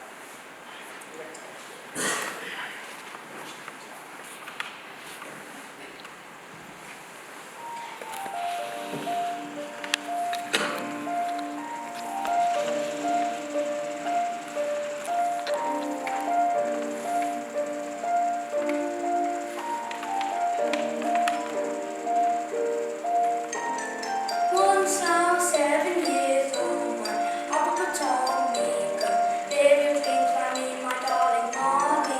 Once I was 7 years old.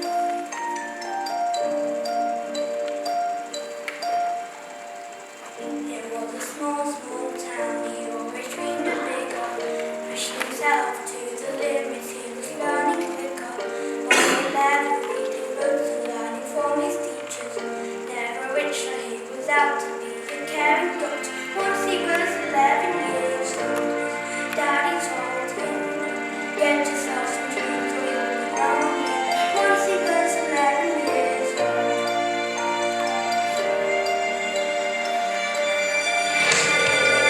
He always had those dreams like his daddy before him. So he started learning science, started writing stories, started thinking about that money.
once I was 7 years old.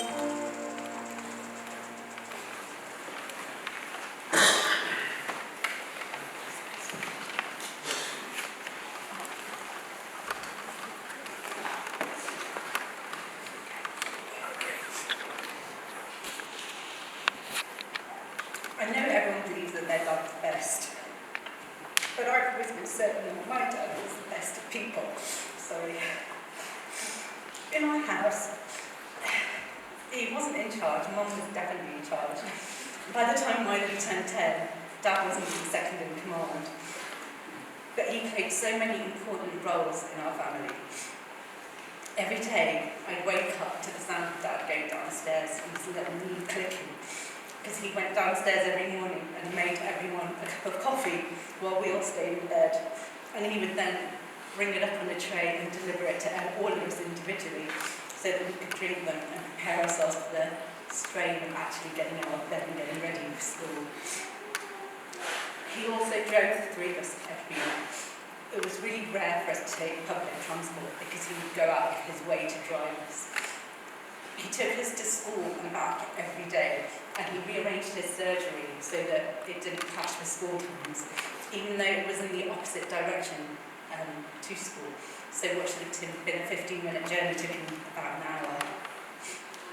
Even when we reached the age when we would go out to pubs and clubs, he would come in the morning and pick us up from outside various Birmingham establishments.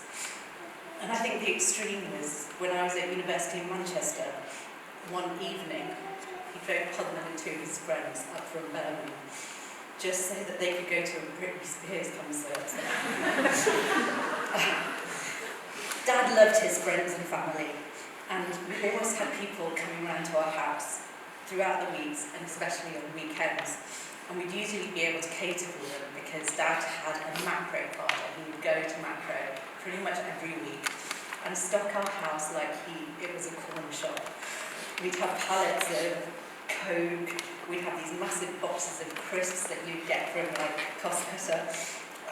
And he also bought us all these Sara Lee gatex. Obviously, being three cheeky kids, in between people coming around, we would make the most of it. And there was a period where I think Pudman and I only drank Coke, and he would threaten to stop buying Coke, and then we drank nothing, and so he'd have to start again. And he also showcased his cooking skills when people came around. His speciality was deviled prawns, which we'd eat with those 1970s cocktail forks, which we still got. And later on, more recently, when he was able to take control of the house and was a decision maker, he'd call us to say, you know, on a weekend we want to make squid curry. And so we would all chip in various curries so that we could have this massive meal. But Dad was also really religious, the rest of us less so. And on Sundays, he would take himself off to temple every week. And he'd come back a couple of hours later with the most important thing, a copy of the Sunday Times.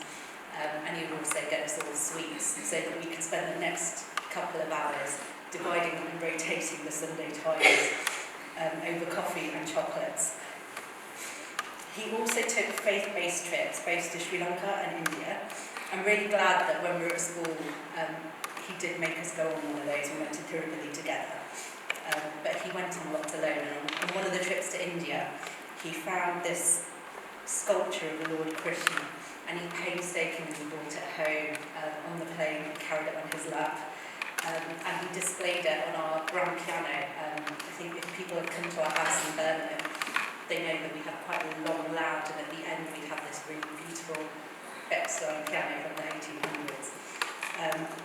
And whilst neither and I used that, because we learned the piano, it also turned out that we made a really nice goal for indoor football that Pudman used quite a lot with our friends, and which Mum and Dad, because they were always indulgent towards their little friends, let go, didn't have a problem with.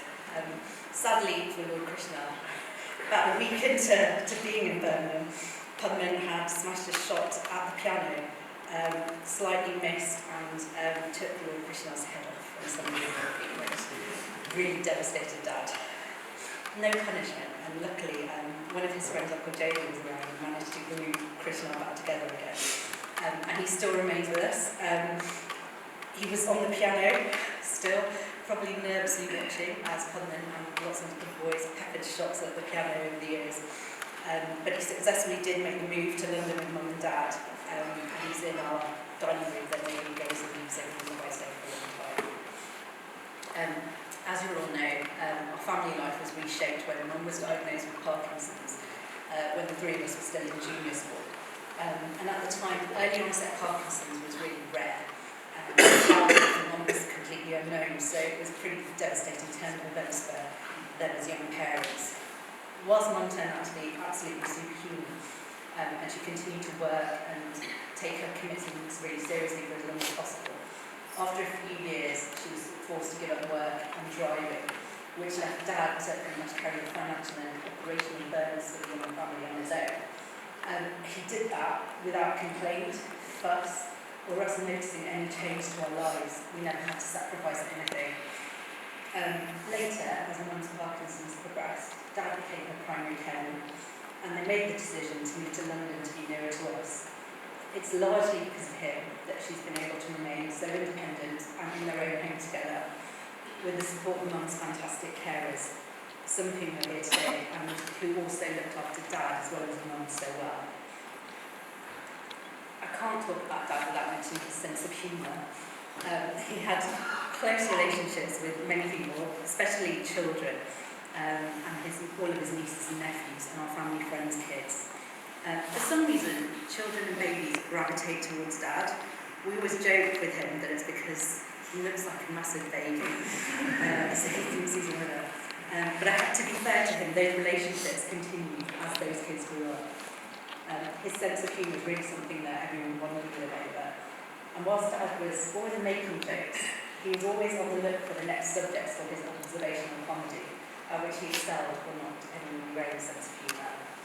Some of you will have heard some of Dad's stories, which were often based on fairly ordinary occurrences, but which he would tell in the most dramatic way, including impressions, and always with a memorable catchphrase.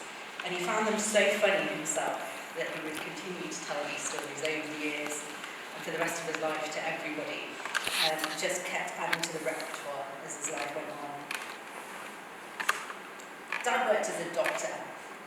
He was a GP in Birmingham for many years and was really devoted to his colleagues and patients. We were really touched by the many messages that we received from people connected with his surgery, who have told how Dad went over and above in caring for his community and the difference that he made to people's lives. We didn't really see what he did at work, but I never thought he did very much, as every ailment I've ever complained of as a child was always diagnosed as growing pains, without any medical examination, and I'm 5'4". However, every December, he'd start coming home every day with a huge bag of Christmas presents for himself, mostly ties and bottles of red wine, so clearly his patients knew him well. And when he retired, we were taken aback by the river of cards that he received. Each one had a detailed message explaining what he'd done for a particular patient and how much he was valued. I remember being really surprised, but then remembering that he would give our home number to patients who were going through difficult times so that he could call them at any time. And if he got calls in the middle of the night, he would get up and go to his patients no matter what he had going on. He was also really lucky to have worked with a group of really wonderful colleagues at the surgery who became really good friends and an extension of family to him, and he was kept in touch with since his retirement. Dad's a really soft man. As kids, we were very superficial, brought into all the TV advertising and constantly asking for the latest toys. Knowing that he wasn't in charge in our house, he would always say, ask your mother, which never worked out well because Mum always said no, because she could. So we'd always be disappointed and think that was that, except a few days later he'd come home and he'd pretend that he needed something unloaded from the boot, so we'd kind of trot out, and inevitably we'd find the toys that we'd been asking for the other day, which he bought despite knowing that he would get told off by Mum for undermining her authority. After I left university, I actually moved back and lived with Dad, Mum and my grandma for a couple of years. I left without applying for any jobs because I hadn't enjoyed my degree and was a bit directionless at the time. So you'd have thought that it would be quite a difficult period in my life. However, When I look back, I remember it was some of the best times. I really enjoyed being treated as an only child for a while. And we had so much fun going out to the latest restaurants in Birmingham. We hung out with Mum's friends, went to shows together, and we made lots of memories. Like when I was a kid, we had a special morning routine, which did still include Dad making me and Mum coffee in the morning. But we did come down and have breakfast together, and we especially used to do lots of cooking together. We had an obsession with chocolate-covered flapjacks that Mum really liked, and then chili paneer, which we'd had in some restaurant in Birmingham, and then made at least once a week, until the point that Dad said he couldn't eat paneer ever again, and he had refused to eat paneer for the rest of his life. Whilst I was in Birmingham, I did eventually get a job in an office that Dad dropped me to each morning, even though it was in the centre of town, so a 20-minute drive into town, and then we had to go back past home 20 minutes in the other direction. I never asked him to do this. I managed to get myself home every day, but he insisted on taking me in the morning. One thing that happened when I was working there was I have a thing about switching off electric appliances and then replaying that in my head. I need to know that I switched it off, otherwise I feel like something bad will happen. And in the office, the heating wasn't great, so in winter we had this electric heater, and I used it during the day, came home and couldn't remember whether I had switched it off or not. And I was really panicking that this heater would catch fire, set the office on fire. It was all paper-based stuff and it would burn down and I'd go to prison and also get sacked.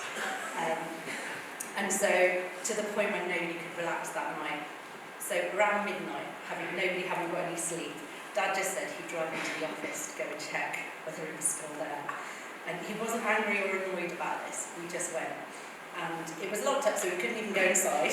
So we just sat outside for about half an hour, and we were just looking to see whether there was a fire or any evidence that a fire might be breaking out. And then Dad did what he probably could have done at home, which was explain to me that these sort of electrical appliances had fail-safes for this, because often people would leave them on for too long, and that probably, if I hadn't have turned the heater off, it would have had a safety mechanism that would have auto shut it off, because obviously everything was fine about 7 hours later. As much as he did spoil us, we were also very skilled at pushing his buttons from time to time, which was always quite comical because Dad couldn't really handle being angry very well because it wasn't really his nature. One time, Pudman did something that made him so angry that he was completely lost for words. And instead of shouting, we watched it as Dad took Pudman's most prized possession, which was a VHS video of the Italia 90 Football World Cup out of the cupboard, and stamped on it and kept shouting to Pudman's utter devastation. I think Dad probably really regretted that action as much as Puddy did, because we watched that video all the time, and Dad was also a huge football fan. As a family, we're mostly Manchester United supporters. And Dad is a huge and keen one, although he does always retain a soft spot for Birmingham City. Weekends, if you go to Mum and Dad's, it involves watching a continual series of football-related programmes and televised matches. Although I have to say, watching Manchester United with Dad is an absolute nightmare. If we're winning, it's all right, but as soon as the opposition get the ball, it starts in this stream of negative consciousness, always focused on how we're about to lose, how they're about to score, and how stupid our players were, which has made the last 10 years, at least, of watching Manchester United quite agonising. Dad really loved to travel. When we were younger, our trips mostly focused on visiting family and friends, but when he retired, he and Mum were lucky to go on a number of exotic trips with their batchmates, and I know that he really loved those and always talked about where he was going to go next. Sadly, as their health deteriorated, they were unable to continue to explore the world. So I think instead, in the last few years, his grandchildren have been the source of the most happiness for him. As a family, we always gather at their house every Sunday for dinner. I always get there first, and Dad, who obviously likes routines, will ask me every day if each one of them is coming by name, even though he knows we're all coming. He's always very impatient if they're running late. He's clock watching until they get there. And he always wants to know all of their news, from their football and rugby results to their musical and academic achievements. They have their own set of in-jokes, and despite his declining health, the kids have really adapted to keeping close to him and hanging out with him in his special chair. I think we all feel really lucky to have been able to spend the last few years seeing Dad so regularly. It has been difficult to see him starting to struggle with his mobility and losing some of his further life. But despite that, he's always offered us a bit of sparkle every time we see him. And given the last month of his life was particularly difficult, I'm glad that he's at peace now, having lived such a full life.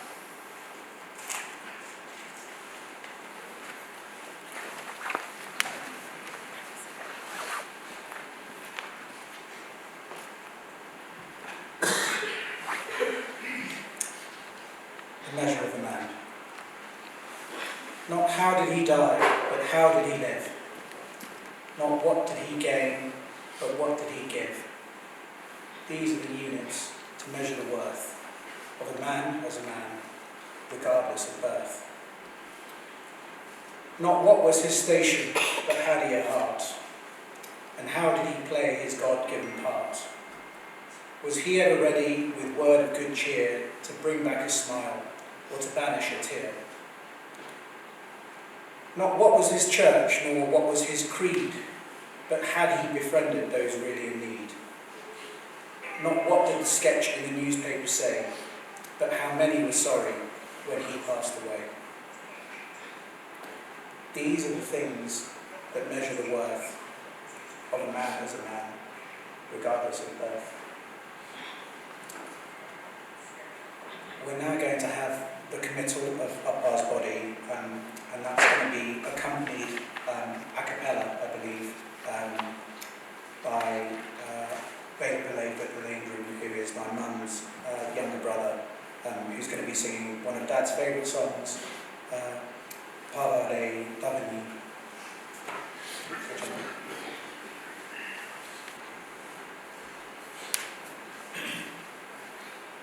பாவாடை தாவணியில் பார்த்த உருவமாயிது பூவாடை வீசி வர பூத்த பருவமா பாவாடை தாவணியில் பார்த்த உருவமா பாலாடை போன்ற முகம் மாறியதேனோ பனி போல நாணமதை மூடியதேனோ பாவாடை தாவணியில் பார்த்த உருவமா வாவென்று கூறாமல் வருவதில்லையா காதல் தாவென்று கேளாமல் தருவதில்லையா வாவென்று கூறாமல் வருவதில்லையா காதல் தாவென்று கேளாமல் தருவதில்லையா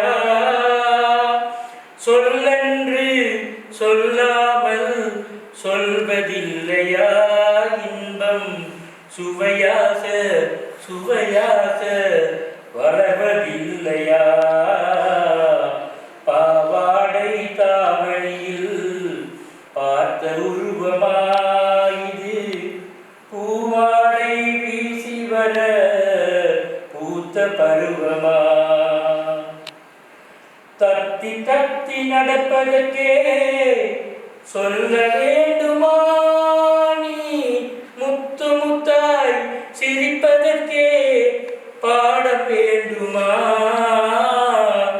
தத்தி தத்தி நடப்பதற்கே சொல்ல வேண்டுமா நீ முத்து முத்தாய் சிரிப்பதற்கே பாடம் வேண்டுமா முத்தமிழே முக்கனியே மோக வண்ணமே முப்பொழுதும் ஒப்பொழுதும் நமது சொந்தமே பாவாடை தாவணியில் பார்த்த உருவமாயிது பூவாடை வீசி வர பூத்த பருவமா எங்கே என் காலமெல்லாம் கடந்து விட்டாலும் ஓர் இரவினிலே முதுமையை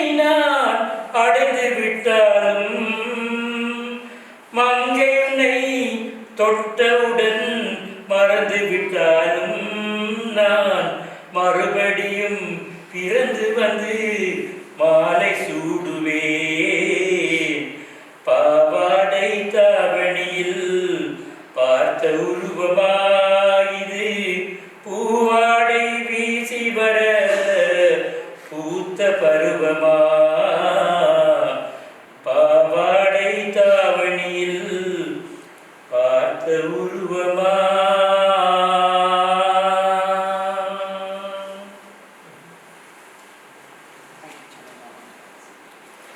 Thank you, Chandra Mama, and thank you all of you for joining us. We hope you can stay with us and come and have some lunch and share some stories of Dad at Farley Golf Course straight after this event. I'm going to play the closing music now, another great song which I'm sure you'll all recognise, one of the Tamil cinema classics. Please make your way out as quickly as you can. Thank you so much.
Out of the chapel for me, please.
Ladies and gentlemen, keep moving this way into the garden.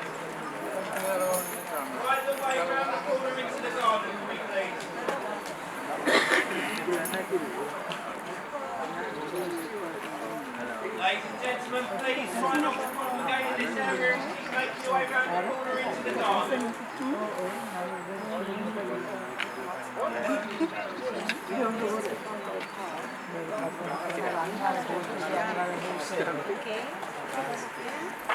Yeah, I'm going to take them to that. That is a lovely movie. Ladies and gentlemen, please keep making your way right the way round the corner into the garden. Hey, honey.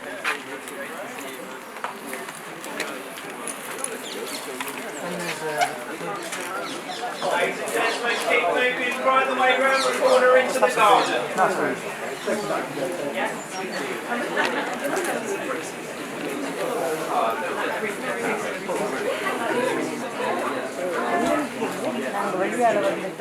Ladies and gentlemen, please do keep making your way round the corner into the garden where the family will be waiting to greet you. You and my dad. I'm going to go back in.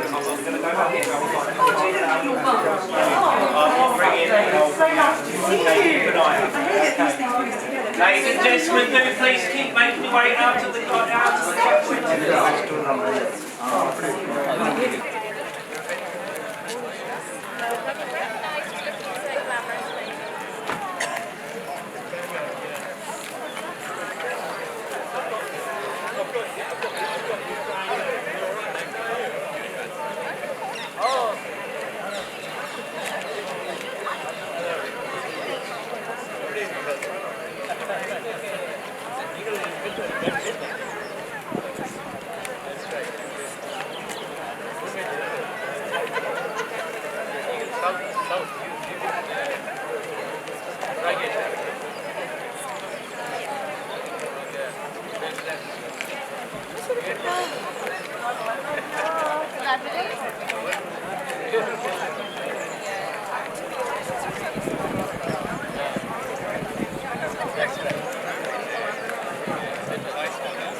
Thank you.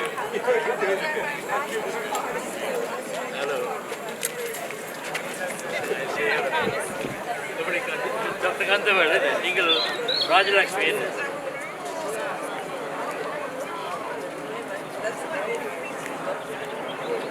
drink come and get it. Yes. They were there. Oh yeah. You look all, both of you look well, that's good. Ah, okay.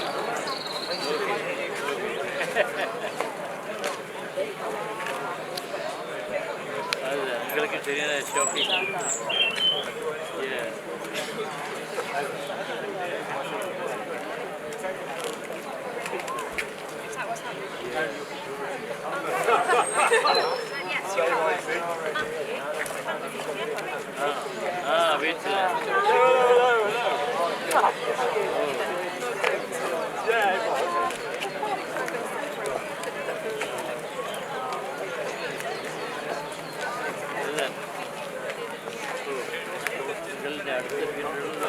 Wait. He's 67 something like he had a celebrity marriage.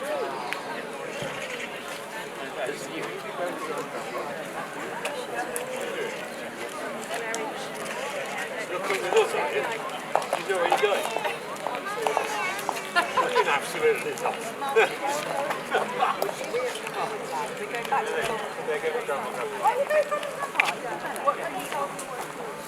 I know what he's called. We have this Shouts at me in the car. Like Jay if it's on the mobile.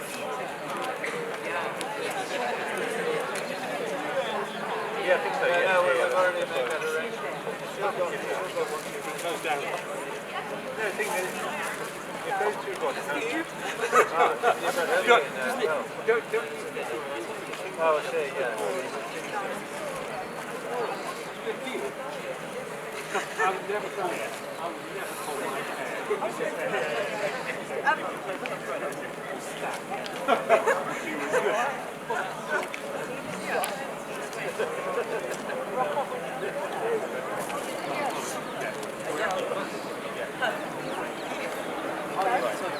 Did you see it? Yeah, because I obeyed instructions.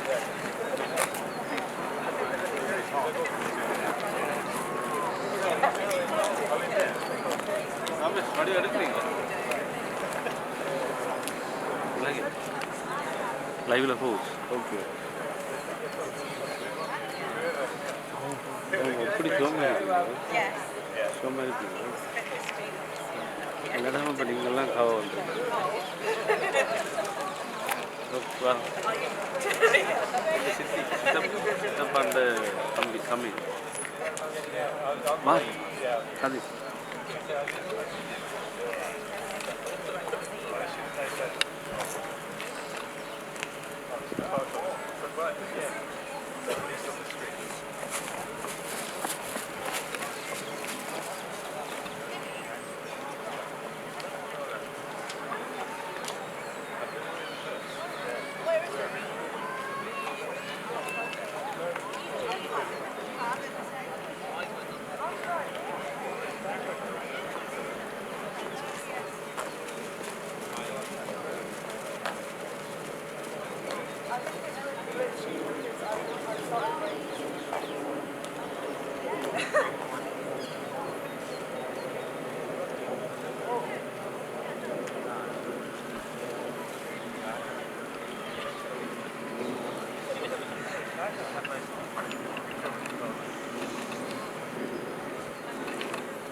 I think we should get off of that. Okay, yes, let's go in there and see what we can find.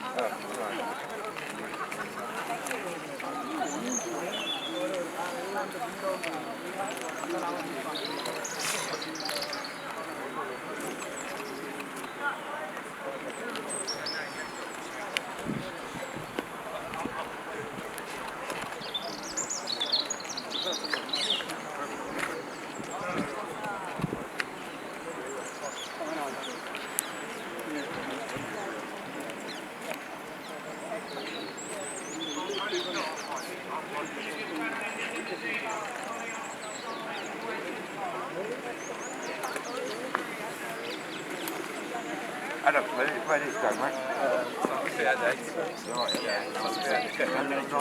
Look after yourself. Take care. See you later. I don't like him.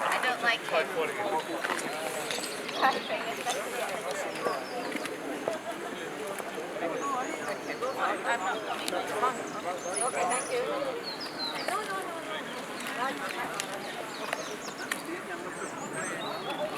Yeah,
do a microphone thing, but I don't know.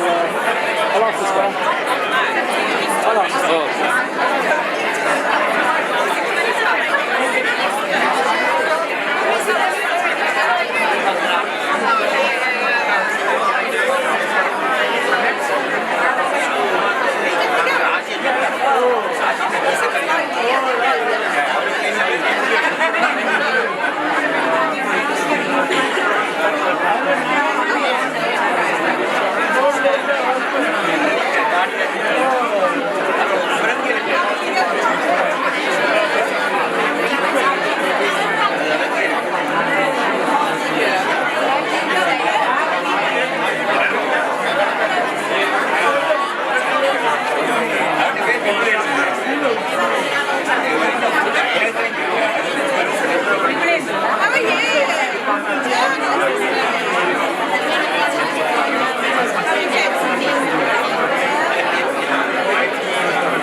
One second, she's just trying to get it. That's alright, I'm trying to get through. We hang us up.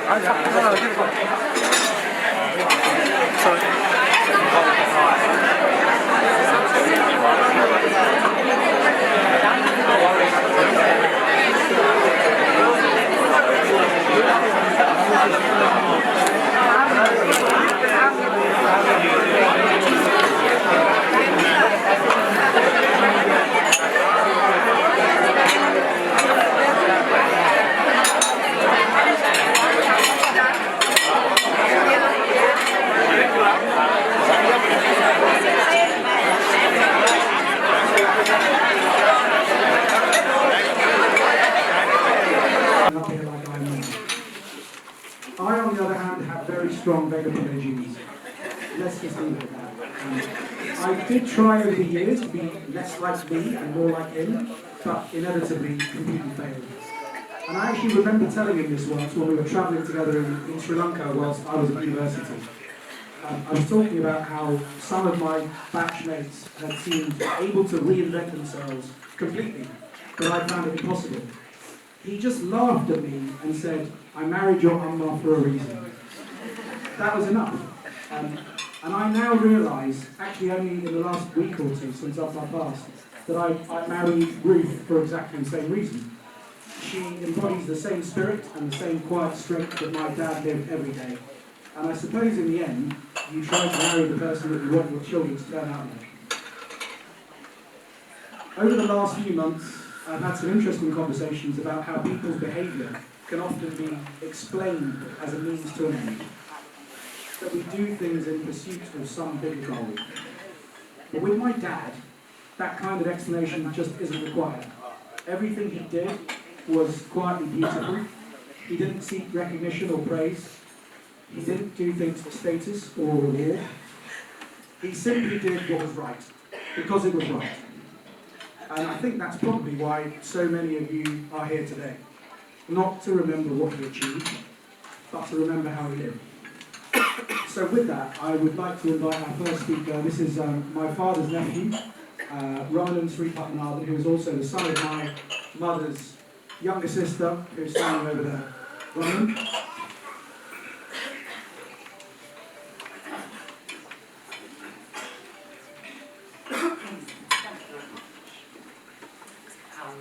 Is this better? It's a bit muffled. Wonderful. So, for those of you who don't know me, I'm Ronan. I was Wanda from Mary Clark's nephew. And he's my only uncle who I say the whole name. It's almost like a song that he would probably whistle through his teeth whenever I hear it. It still puts me at ease. It gives me peace. Putting at ease was perhaps the way the name went, but more likely the nature of the man.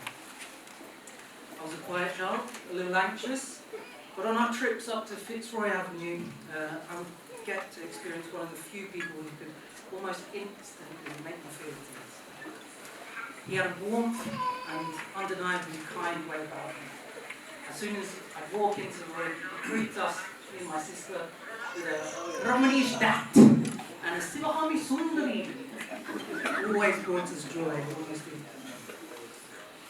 I never understood the nickname, but as he was the man who guided my parents to give me my name, he can call me whatever the hell he wants. So, side note, as warm as he was, the way that he told off those unruly kids of his, I knew he was a man to be respected. He had the ability to give a telling off, and he just created and made sure that they were kept in line as best they could. But even with all of that, created a feeling of safety and calm and joy for all of those around him. One of his best skills that has been mentioned countless times was his humour. Yes, he would repeat joke after joke, and some of you may not have enjoyed it, but I loved it, and I may have been a culprit for encouraging it on and on.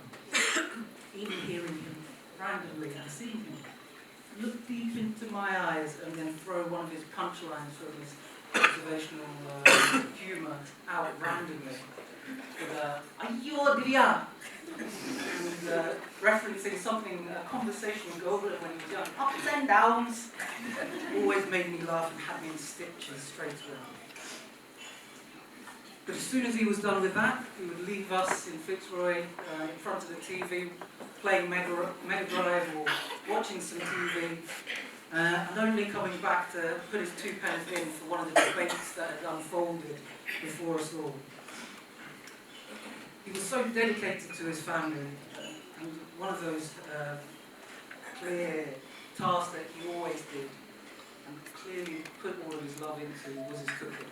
He was one of my only uncles throughout the world where I would look forward to eating one of his meals. It was astounding. And if ever anyone tasted it, you know that's what love tastes like. He was so driven by love. But one of the most profound ways that he showed that was through his love of his wife, Sam. My Kunji Perima, his wife. His love was unflinching and is eternal. Always sitting by her side, and even now, her side feels like an empty spaces there.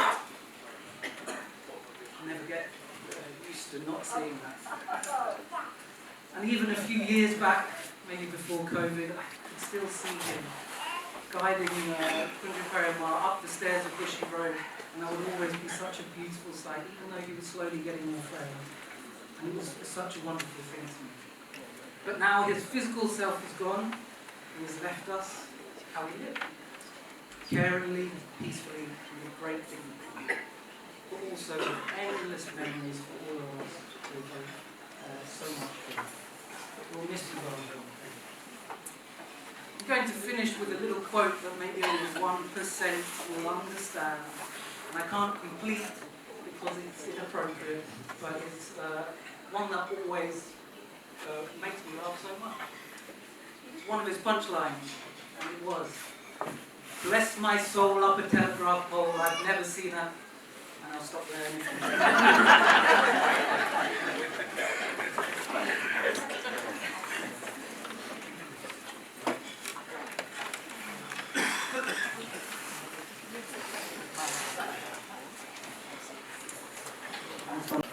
So I think it's very clear that my father, and by the way, when I say my dad or my appa or father or father, they're all the same person. Just aware that not everyone would know that. But he wore many different hats in his life. We knew him as a father, and one of the reasons that we're having so many different people speaking today is because it's really clear, me, Michael, and Violet, and appreciated this over the last couple of weeks, that we knew him in one guise. And what I really wanted was to get the complexity of his personality out, and it's you guys that tell those stories. Other people knew him as a brother, an uncle, a friend, a colleague, a carer, a doctor. One of his most important hats was as a general practitioner. As Maidli said this morning, he originally trained as an ENT surgeon, but after a couple of years in England, he retrained as a GP, and over 3 decades he worked in an amazing, busy general practice on the outskirts of Birmingham.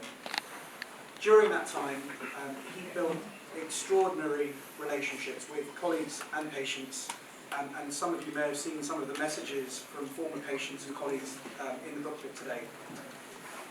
I remember there was one particular patient, and I can't say his name, but Keith will know, and Royce will know exactly who I'm talking about, who would deliver a huge box of satsumas to our front door after every appointment with my dad. And when he was well and he didn't need to see my dad, he just brought the satsumas anyway. And actually, we just thought it was a bit weird. But then my mum got really sick. This was when I was about 9, maybe, and she had to go into hospital for 3 weeks. Her medicines weren't working, and this same patient turned up with the most, I mean, it dwarfed the food that is available today, the biggest vat of biryani I've ever seen in my life. And he didn't even actually knock at the door, he just left it on the doorstep. And we were rushing out, and we thought it was a bomb. It was biryani. And just to show how that relationship was reciprocated, when my dad eventually decided he was going to downsize his car, he didn't think twice. He remembered that Mr. Ali liked that car, so he just gave it to him as a thank you for everything, all the support. And it just showed the reciprocity of that relationship. And that tells you, I think, everything about the kind of doctor, but also the kind of man that he was, and the kind of relationships that he built with people. And having said that, I would love to hand over to the most important colleague and friend that worked alongside my dad for many years, his GP partner, Dr. Keith Chan, who, as Maid said, I think, still runs the practice with his son Royce, who's also here today. Keith, do you want to come over? Has not aged in 30 years. I can't without my face.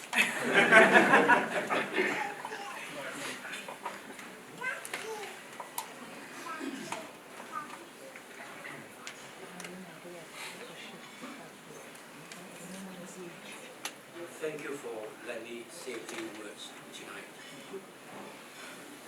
For those who don't know me, my name is Keith Chan. I have known Emma for 35 years. Before he retired, I had the honor and privilege of being his partner, GP partner.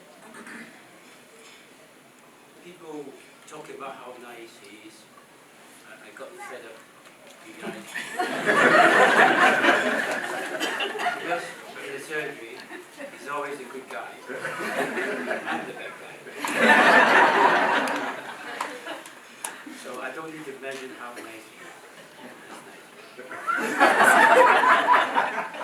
He always occupied room number 1 at the surgery. I got pushed up room number 2. I have no hard feeling. But in my heart, he's my number 1. As a partner, we share dreams. He's a quiet person, but I tell you the other side of him, he's a very aggressive man. It all started as a very small end terrace house. When we are busy, the patients sit on the stairs. And we extended surgery twice until the no curtain left. So our appetite not ended yet. We take over another small surgery nearby. But 2 people running between 2 sites is exhausting. Even so, passion kept us on. We're doing something else. If another idea, I can tell you it's Wema idea, and my wife. I think they get along with each other very well. So to build a new surgery is no joke. You have to look for a site, planning permission, whatever, construction, finance. But luckily, members got a member of the family, got the expertise. I think he's hiding among the crowd. Give us a lot of help. We're lucky and make things a lot easier. But even so, it's a big challenge. We never ever argue, but found ourselves arguing all the time because of the pressure. So it reached a point that the tension built up. I really fear this partnership will not survive. So we calm down and take another look. Shall we carry on? But luckily, we both sit down and take the priorities right, and we both realize our friendship and partnership is much more important than a fancy building. So we compromise, we focus, and get together and carry on the project. The result is we got a purpose-built medical center, 5 consulting rooms, a beautiful staircase, patient walk on it. So it's a testament of not just on how endurant we are, but for our bond. I would say, Wema, thank you. He's my friend, colleague, and most of all, a brother. Take it in my mind. God bless you, Wema. And on behalf of my team, at this surgery, this patient, and all the people who ever work with him, thank you very much for his kindness and excellent patient's care and a great leadership. He's a quiet man. When actually he make voice his opinion, I was just like a little boy. Listen to him. God bless you.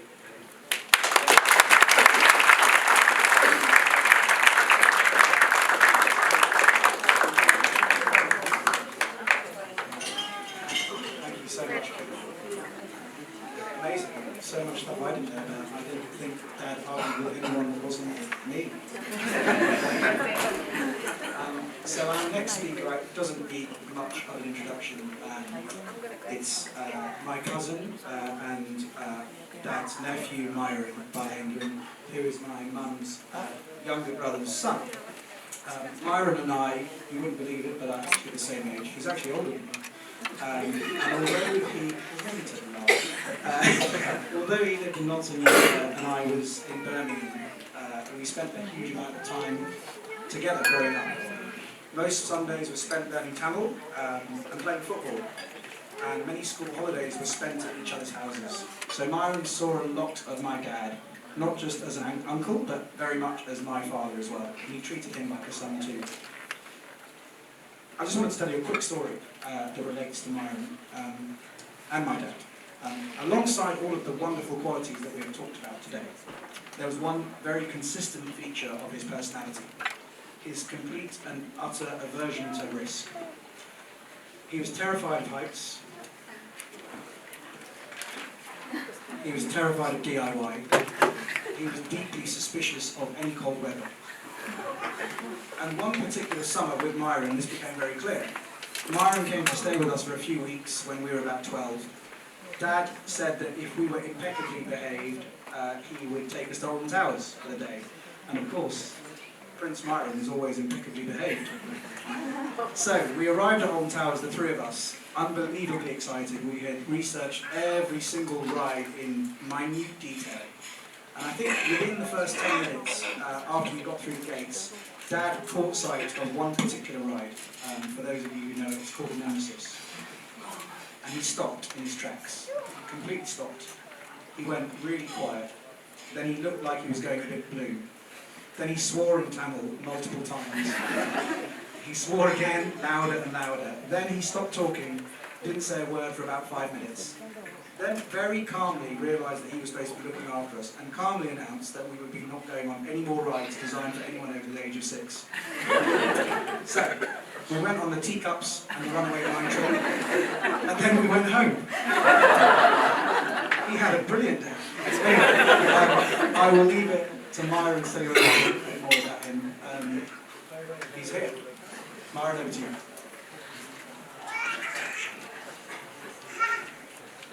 Hello. I'm just going to share a few happy words about our dearest Mama. There seem to be a few common themes emerging, so please bear with me. As Mama said, my name is Myron. I'm one of his nephews, although that was never the name by which he addressed me. He had a collection of nicknames for me. Myron, Machuli, or his personal favourite, Marvin Tapuram Maru. I couldn't tell you where these nicknames came from, especially as I have zero affiliation with that village. But Maru was the one that stuck, and he'd get great delight from howling Maru as he greeted me. That was his spirit. He loved to laugh, to joke, and to do impressions, and he loved to make us smile. I spent many fun happy childhood holidays with the Van Derens, always wrapped in his humour, kindness and warmth. He was devoted to his family, and his caring nature was always apparent. Whether I'd been stung by a bee, or his daughter, Vaidaki, had accidentally whacked me in the head with a hockey stick, he'd be around to ease the pain. He loved his cooking and his music, and would often pair the two together. I have many memories sitting on the island of their kitchen, watching him cook up a delicious curry while singing, humming, and particularly whistling. This was something I greatly admired and adopted into my own life. Not so much the cooking, but the whistling. He had such a unique style, and I spent hours trying to attempting to emulate it, along with the accompanying headshake. In the end, I couldn't quite manage it and had to settle for my own vanilla style of whistling, but he provided the inspiration. And he certainly had a wonderful musical ear. And I know he would have been extremely proud to see that musical talent passed on to his children, with the exception of Putman, of course. I'm not convinced that DJing counts. Finally, I must mention that as an avid sports fan, I can't help but feel the footballing gods have also marked his passing by somehow allowing his team, Manchester United, to win a few games. I know he'd be smiling at those recent scorelines in absolute amazement. And his other team, Birmingham City, also won yesterday to send him off victoriously. So, up the Blues, as he would say. On behalf of all my family members who won't have the opportunity to speak today, we were truly lucky to have him, and we thank him for everything. So thank you, Mama. We'll miss your presence greatly, and rest in peace. Thank you.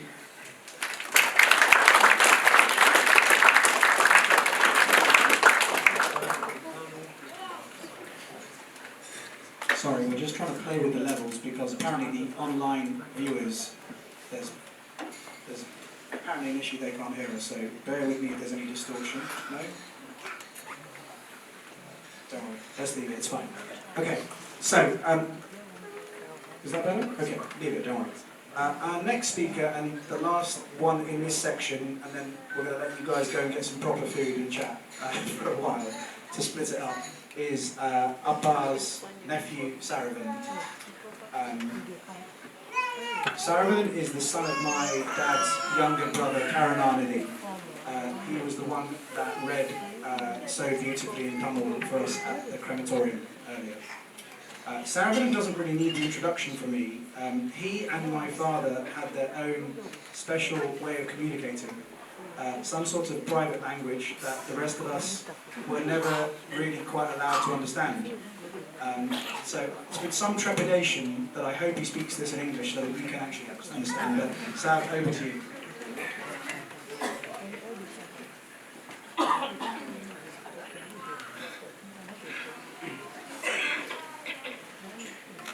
Okay, man. Yes, man.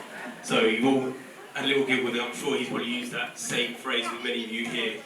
So brief introduction, thank you, Podman. So I'm Saravan, the nephew of Piripa Valdon.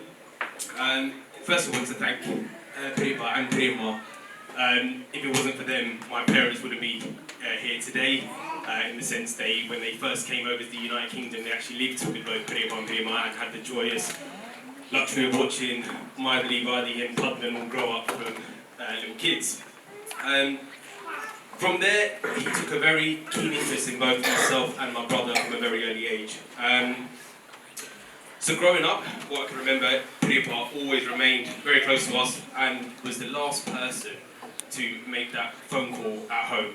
So when that phone went at 10 PM at night, we always knew it was going to be Piripa checking in on us. If either me or my brother picked up the phone first, and then he would have a good hour-long natter with our bar afterwards. Visiting Croydon as well. Unfortunately, in Birmingham at the time, there was probably very limited sort of Tamil shops over there, so he certainly liked to come over and spend his time on London Road at Best Foods. Unlike most children who want to go and have sweets and what have you, he would take me to Best Foods, and I had this weird obsession with keys and padlocks and all sorts of things like that. Yeah, he'd always make sure that, without fail, my mum would tell him, don't buy any more, he's got enough padlocks at home. This guy still made sure I got a new one. I think there's a collection at home somewhere. Yeah, that as well. At a young age, growing up, going to Birmingham to 113 Fitzroy Avenue was like our little mini holiday. I still remember the 3-hour car journey in that B-Reg Vauxhall Nova, which only had 4 gears. So it was quite a journey up to Birmingham, but we spent, a good, sometimes up to a week there. I remember particularly when going first there, and people introduced, showed me around the house, and this house is massive. So for me and my brother, it was like, we turned up to some sort of like something out of this world for us growing up. So I remember going there and he took us to his bedroom and he showed me his ensuite bathroom, which I was so fascinated by at that age, thinking, this looks like a cupboard. What is happening here? And I insisted from then on to continue to use that bathroom as well. And pretty much kindly also said, yes, please come in, sir. Again, also remember the time, I know earlier they were talking about Pudman using the grand piano as a goalpost, but I particularly like using that snooker table as well, that was in that front room as well, playing a couple of games. On top as well, Pudman used to own this black go-kart, which I was very fond of, and Piripa clearly knew that I need to give this to him at some point. I tried ever so hard to take it, but Amon Upper would never let me take it. But the next trip he came down in that G-Reg Audi, he brought the go-kart to my surprise, which was really kind of him, and it stayed with us for many years. So thank you for that, Piripa. Growing up to later stages in life, he certainly took a fond interest in both my brother's and mine, both our education and our extracurricular activities. For my brother, it was more conversations around sport, football, cricket, you name it. They often had arguments around who was going to win what game in cricket, because I think there was a time when my brother used to support South Africa and then England and then Sri Lanka, and then he went all over the shop until he stuck with one team. But him and Piripa would often have little arguments over that. But for me, it was with my music, and in particular with Mridangam. He was very supportive over the years, often asked how it was all going, especially leading up to my Arang engagement, even onwards, asking how my progression is and what the next stages of in my life are coming. One last thing I'd like to share in terms of what really dawned me when Podman asked me to do this speech was, I don't know if many of you know here, but Podman had a weird obsession with Thomas the Tank Engine. We, growing up, we had a couple of videos and VCR cassettes, for those of you that remember, and often, you know, I'd want to sit and watch those videos when I'd eat my food and stuff, and growing up I never really ate either. So the distraction was necessary for me to eat my food. But this guy would come to our house and just take all the cassettes, and I didn't have any, but without fail, people would ensure the following time he came, he brought brand new Thomas the Tank Engine cassettes for us, so I'll never forget that. People, I'd like to thank you for all your help, your great support, and your jokes. I'll never forget that kind smile and that distinctive whistle, which most of you have already mentioned. I will definitely miss you. Thank you.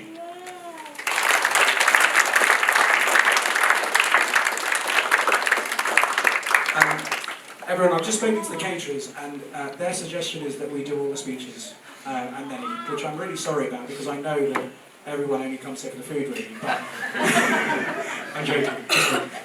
But there's not many more, so I'll try and rattle through them. Okay. Uncle Yogamurthy, this is your cue. Okay. So Uncle Yogamurthy is our next speaker. He is, for those, I'm sure most of you know him, he is one of my up-past closest friends from Birmingham, and a very senior figure alongside him that was responsible in building the Tamil School up in Birmingham to what it is now, an amazing place. Through the Tamil School, there was a wonderfully close-knit community of friends.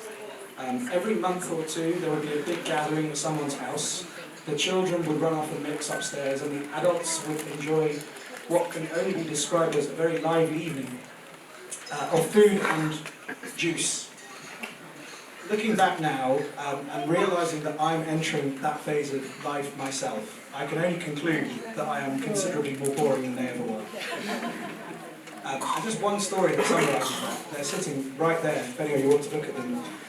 There was a party at Uncle Yogamurthy and Auntie Shamala's house in Sutton Coldfield, which is a good 30-minute drive from us in Hartlepool.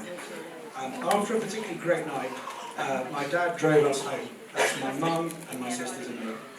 We got home at about 1 in the morning, and I don't know if you remember, back then we had this really old, like a gravel drive in Fitzroy Avenue. It was pretty horrible. And we had just literally walked through the front door, and then the phone rang, and it was Auntie Shamala.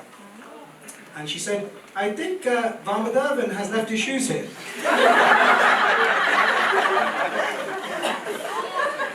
And my mum had picked up the phone, and she said, no, that can't be right. He has just driven us all the way home. And then I remember just looking at my mum, and she looked down, and she realised in that moment that her responsible, medically trained husband had indeed just driven 3 kids home, walked across a vicious gravel driveway, completely barefoot, and had no understanding of what he had done. So with that, Uncle Yogamurthy, I will hand over to you.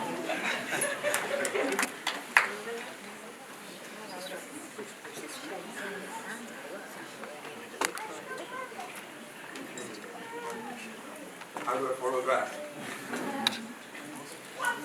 I'm also the Tunisians as a family friend. We heard Vamadevan and couldn't hear more as a husband, as a father, as a cousin, all sorts of facets, and as a doctor. I'm going to focus on the short speech, so I'm going to focus on him as a community man building up the Tamil School. So my view is going to be through the Tamil School and we see what they're. The Birmingham Tamil School was, I always described as the brainchild of Rama and Himalayas. And it is Birmingham Tamil School, but people attended were from Coventry, from Walsall, Nottingham, Leicester, all over the place. They used to come, and Stafford, and they used to come. And we used to have 2 functions: the Saraswati Puja and the annual dinner. And it's been recorded a few times now how good he was in cooking. And all the time, Vama will fill the parapool for the annual lunch. That will be about 200 people turning up, he will fill the parapool. That's his trademark thing, and he carried on doing that for the school function. And for Saraswati Puja, he used to escort Saraswati to the school and back for the puja. And he did that until he left Birmingham and moved over to here in Croydon. And now Saraswati lives in Eastbourne's house. Eastbourne, for those who haven't heard, is the common school. And he left it there. Today, this beach would have been done by Eastbourne if not for the fact he's in a hospital. It just happened just a couple of days ago. And staying with the common school, the other function, the annual lunch. And the best part of the annual lunch is all the children, every one of them will participate and perform on stage. Early years, we never had a music teacher or anything. And all the training is done between Nimalays and other parents. And we used to have rehearsals. Actually, the rehearsals were better and more enjoyable than the real event. And invariably it's held in our place or in Bahamas, more often it's Bahamas. And when we go there, Bahamas is not the one who just goes around and get the kids to come here, you're singing, you're dancing, you're doing this. No. It's all done by Nimalays. And dragging them away from the computer games and then, come on, start doing this and what have you. He never tells anybody what. But he quietly go in and fry some prawns and make some food. As been said before, he'll be whistling or talking, telling jokes with us, and he will do that. And while we were doing that, he would just give us some his trademark iced coffee, not to mention the brandy. And we will be singing away and then doing this. And he'll never get involved with organizing. But when it comes to doing things with the kids, he leave that to other people to do. But he has his own style of being. Did not care? Of course he cared. How he cared was different. He would say, hey, Kiki, or a chocolate, and we'll just call kids like that. And we had some rhythm lessons started. And the one girl who started doing rhythm was Abby. And she cut her hair short, so I think she's doing this rhythm on her hair to enhance back. And Vama, every time he sees her, he'll go, Tati Tom Nam. But he used to do that. And Gajan and Jagan, my brother's kids from Nottingham, and they were small. They had a good rapport with Obama, and he would say, come and do an impression of fish. And they will do that with their lips and he was doing things like that. And my son, Raj, every time he sees Obama sees him, he goes like that, to his foresighted expression. Yeah, Obama was, he loved the kids, and the kids loved him. They seen something in Obama which is special. Because he's not the arm waving and jumping on the stage with a microphone or wanting a position in the hierarchy or in the business. He's always quiet, what's needed and good. He always says that to do the necessary, we don't need a position. If I may say that in Tamil, Udavi Sayya, Padavi Theory. That was his motto. And he lived it, and I can see from other speakers exactly the same message being given. When it comes to the love of the kids see something in them. not just a mannerism, something in his face. You know, they say, Ahatin, Alatin, Muhatin, King. When I say that in English, the face is a reflection of the mind, or should I say, the heart. Yes, Obama was a man with a golden heart. The Lord that decided to take his soul. So for us, Obama means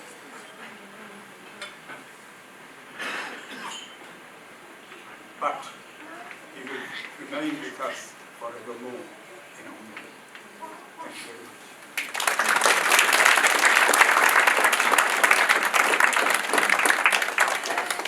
Okay, we're on the home straight. Thank you, Uncle Yogavuth. That was very touching. The next speaker is Abdullah. He's already on his way. I think everyone in this room knows you. He is the son of my Amma's older sister, Jagadisari, or as we all call her, Pettamal, Petti. And they grew up, 3 minutes away from us in Birmingham.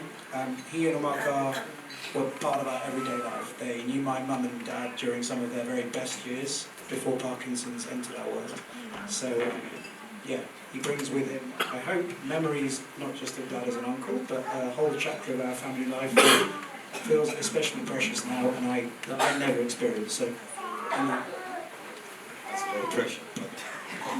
Hello, everybody. Firstly, thank you very much for everybody for coming and celebrating my uncle's life.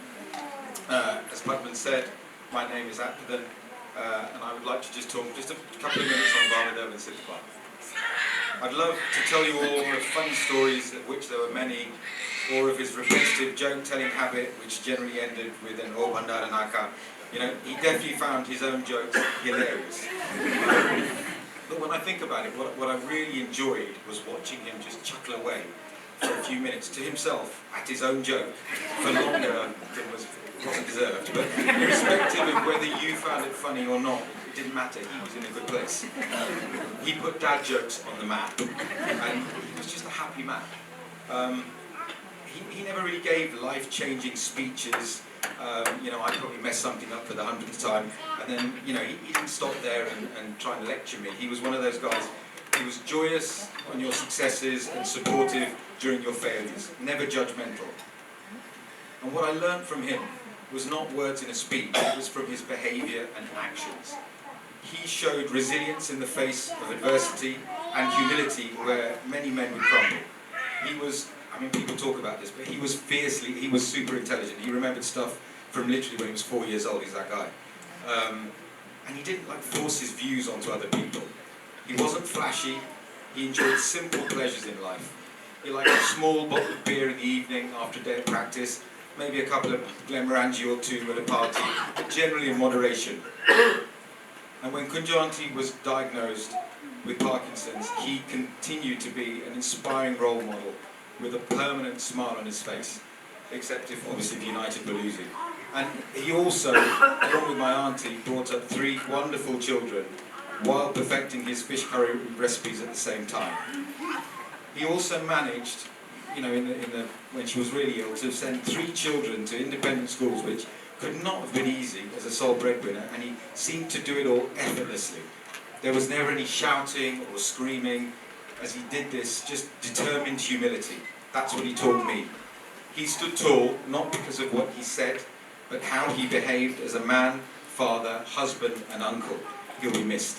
Thank you.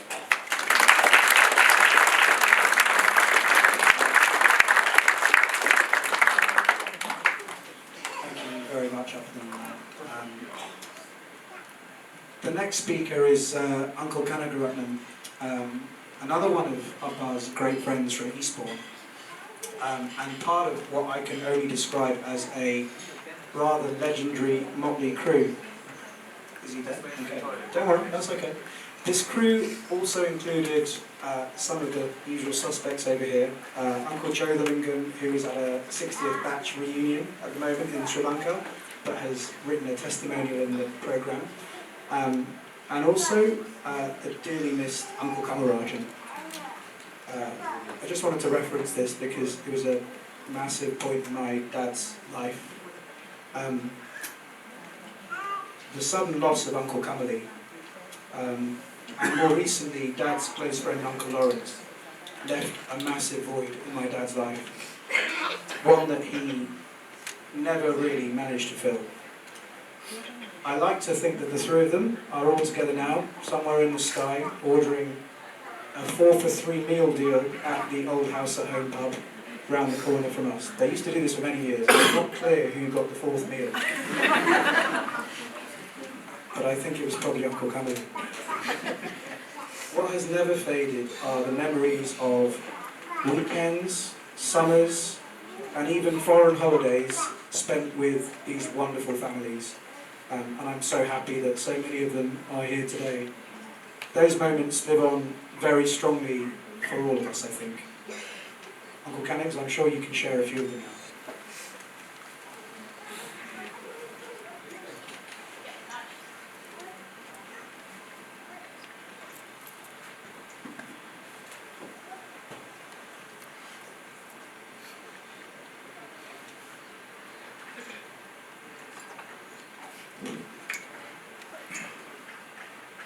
Thanks, Batman, for that wonderful intro. It's a humbling privilege to stand here and pay my personal tribute to a magnificent friend. I called him Barnes. He called me Canucks. Amidst all our heartbreaking sorrow, we should celebrate his magnificent life. He lived his life full and well. Warman's most appealing and defining character was his sense of humor. He always beamed with jokes related to real life events. People found him easy to connect with because of his sense of humor. A few hours before he peacefully passed away, he sent a WhatsApp message kept by Padman. He said to me, Canucks, Jyoti and Pushpa Kamal Rajan, see you soon.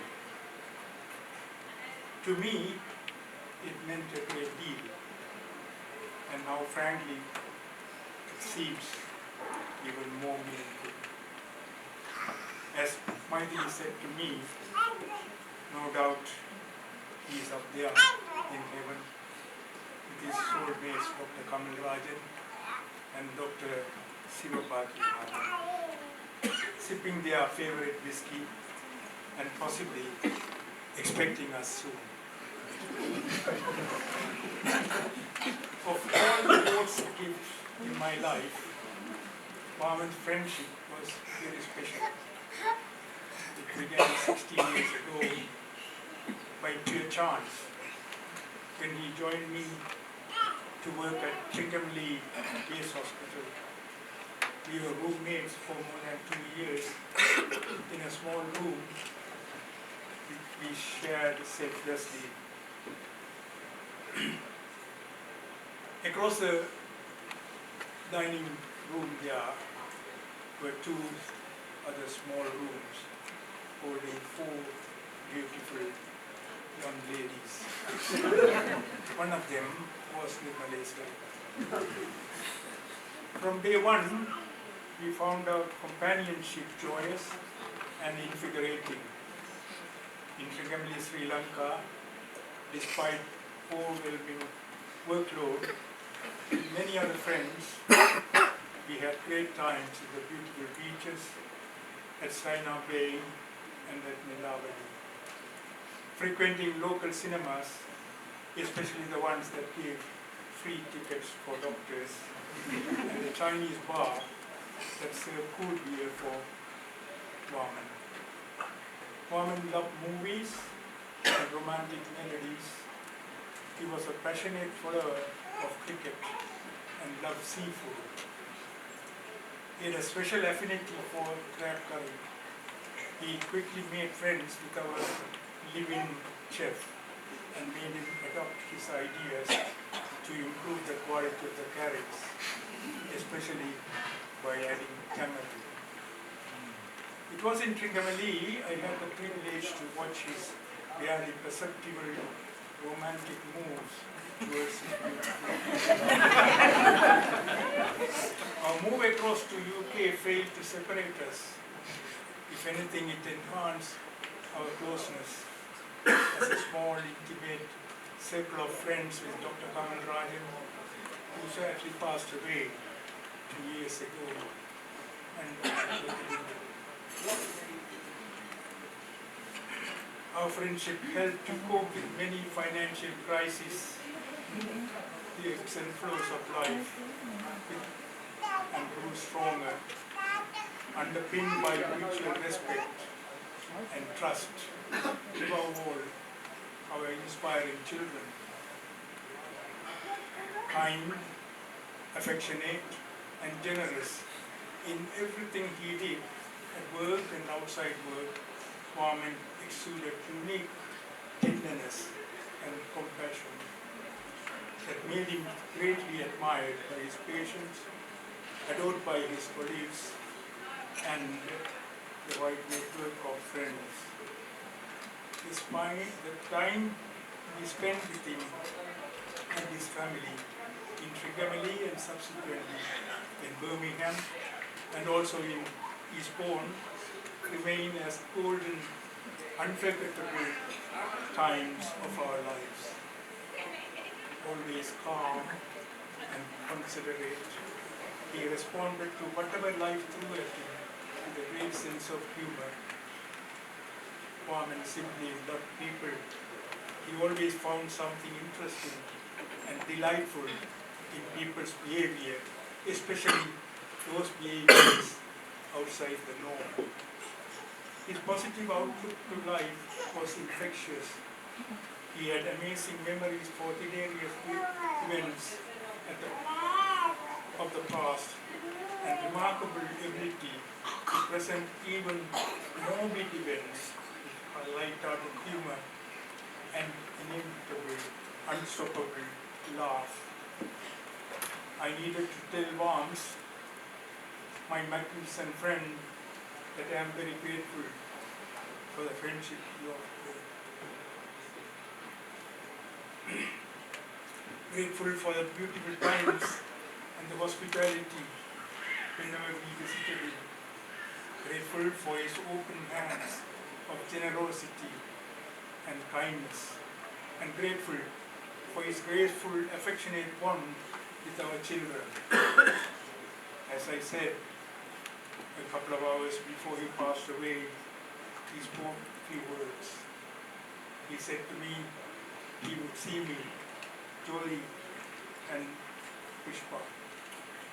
And then, quite suddenly, to paraphrase Lord Stenson's words, quote, "He was touched him to rest in peace." In his death, as Mahatma Gandhi said, life would persist. Our Vaman's life would persist among the lives of this beautiful family, his grandchildren, his children, and us as his friends, with rich and lasting memories. May Vaman, my dearest friend, rest in eternal peace with the feet of Lord Shiva. Thank you.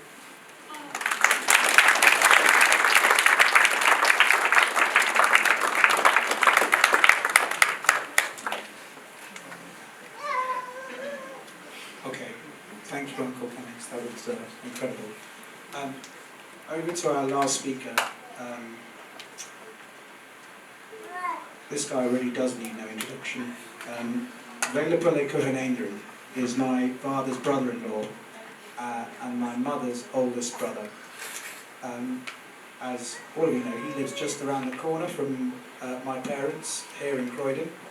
And over the last 10 years especially, since Amman Akhtar moved down here, he and his wife Sandra, my aunts, have spent a huge amount of time at 8 Bushy Road and were an indelible part of their everyday life. Again, as many of you know, you never know quite what you're going to get with a Vega Paleka and Indian speech. If it doesn't start with the words, "My mother was a pauper," I'll be disappointed. Orphan, sorry. But he specifically asked to go last, which feels entirely appropriate. So with that, VK, over to you.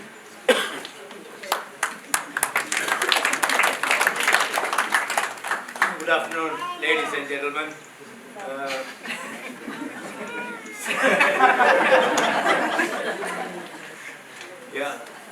Thanks for coming today and waiting all this time, almost 3:30, ready for lunch. I'm the last man, so I'll be very short.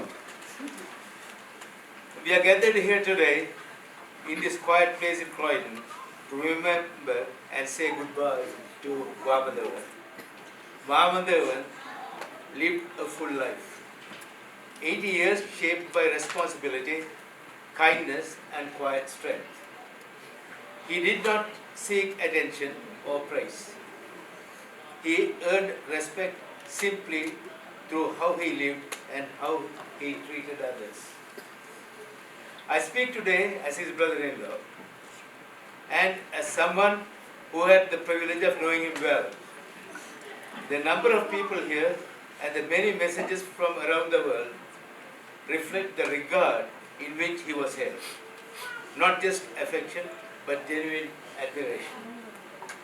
Vamadevan was, in every sense, a typical Tamil man with great virtues: dignity, duty, discipline, and humility.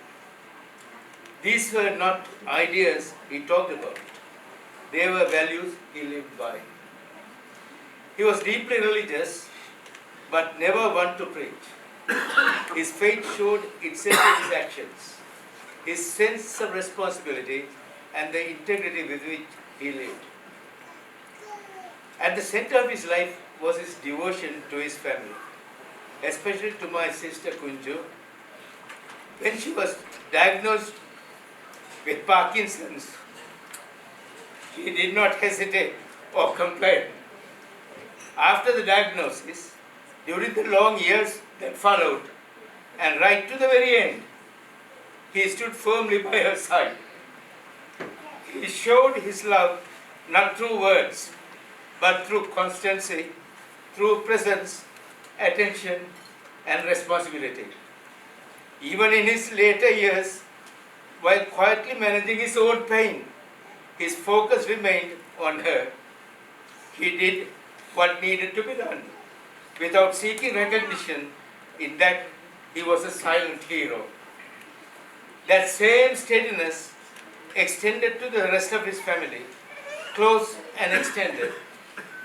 He was dependable and thoughtful, someone you could rely on.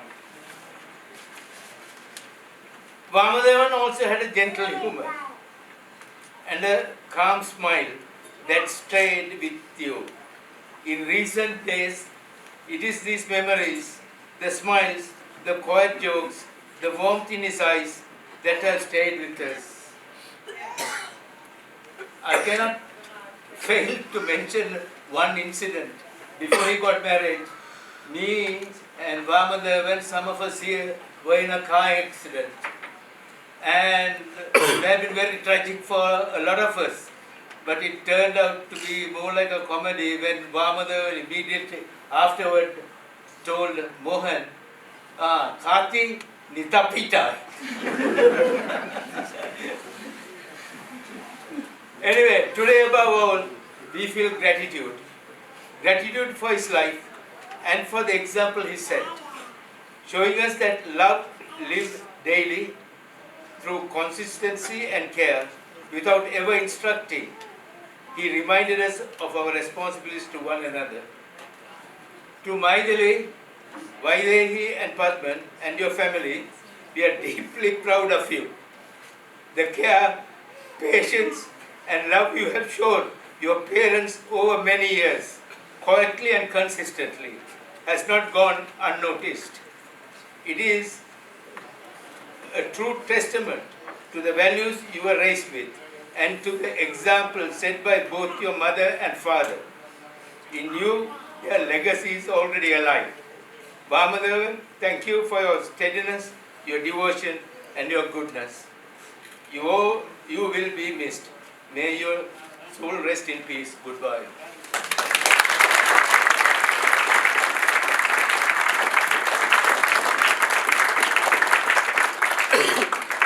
Well, rather selfishly, I just wanted to say a few words to finish. I've said enough, I know, but I just firstly wanted to thank everyone who has spoken today.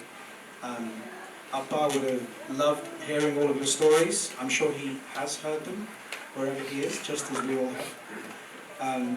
I'm so grateful that you've given the next generation the chance to hear firsthand what a complete legend Pampaya Vamadevan really was. Just a few final thoughts, if that's okay, and then I promise you can eat. Although Dad, as many of you have said, was quiet and undemonstrative, he was always present, especially in the hardest moments. He never ran away from them. Yes, he was always there at the cricket matches, the hockey matches, Maidli and Vaidi's performances, etc. But he was also there for all of us in the hardest moments, just as Mary Mama said. Although I felt incredibly protected in my life, which is kind of crazy when you've had a mum who's been diagnosed with Parkinson's at 6, there are 2 times in particular where I have felt like I've truly struggled. And during both, my dad was there for me in his own way, and I think Appadhanna touched upon this earlier, and he put it perfectly.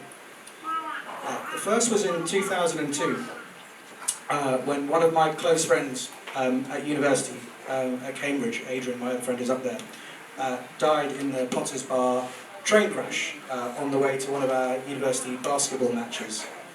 I was pretty devastated at the time and went slightly off the rails. And Dad didn't sit me down for a counselling session.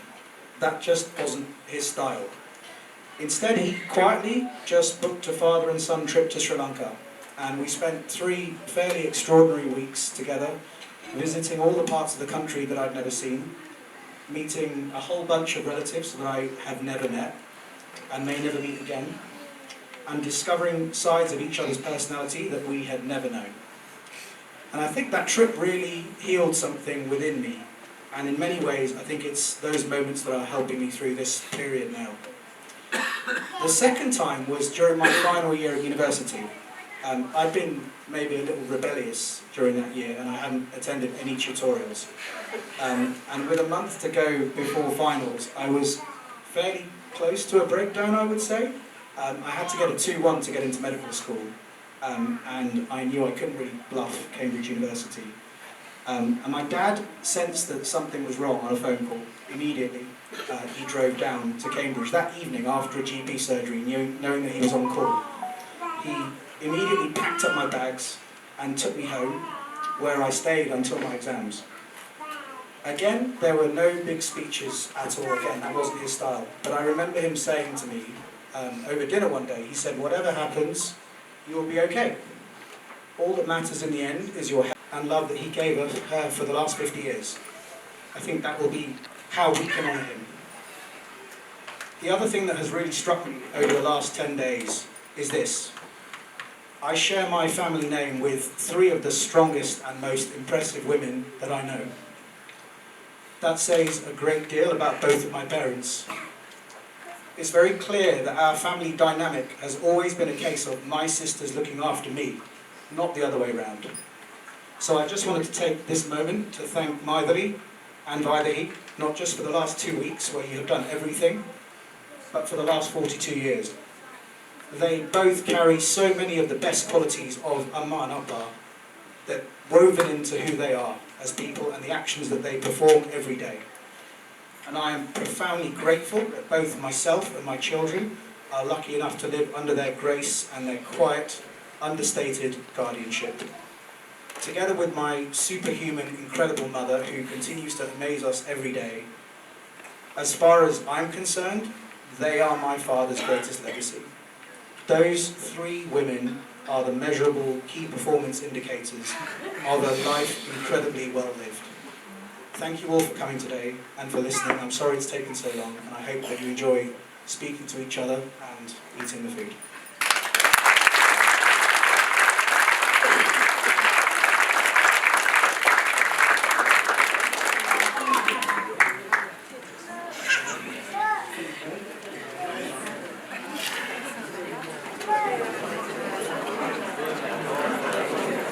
The food will be served next door, so please feel free.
Oh yeah, yes.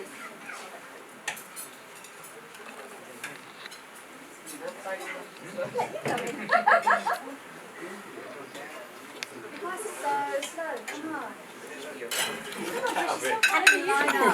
Get over here, man. People can overtake you, man. It's not reliant on one person.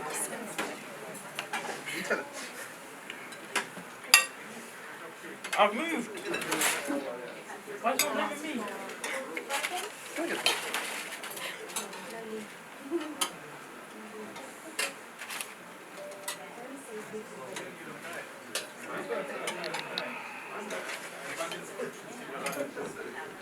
Can I have one?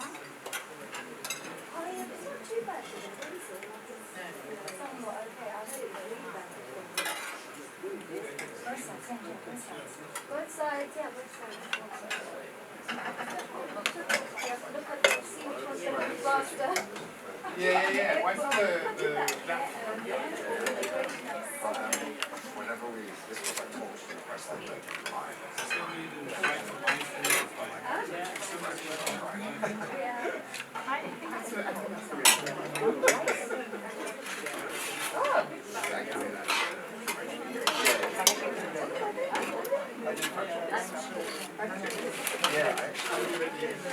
I just like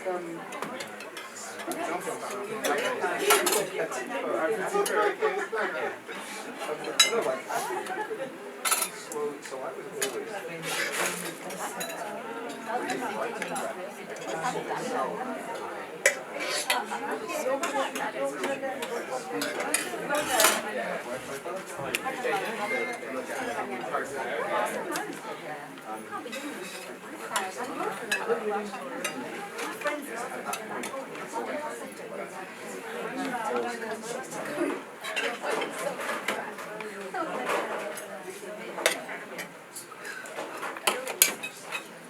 Probably will come next year. Before you go and come in. Sorry, I'm taking the kids there to see the house.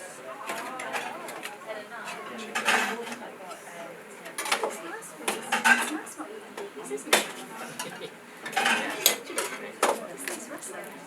think so, that's what I assume it was.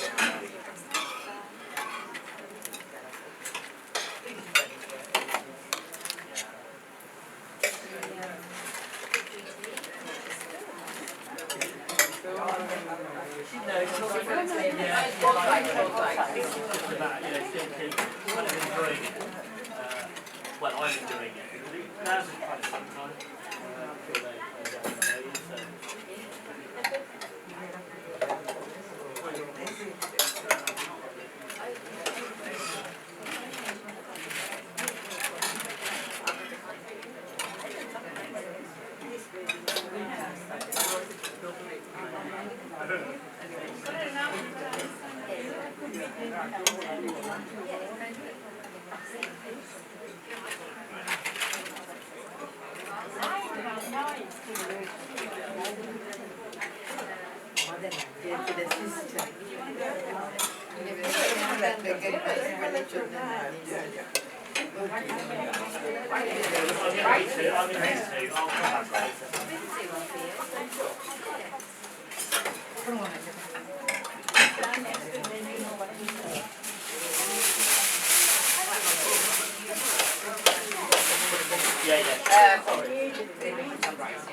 Yeah. I'll get the best.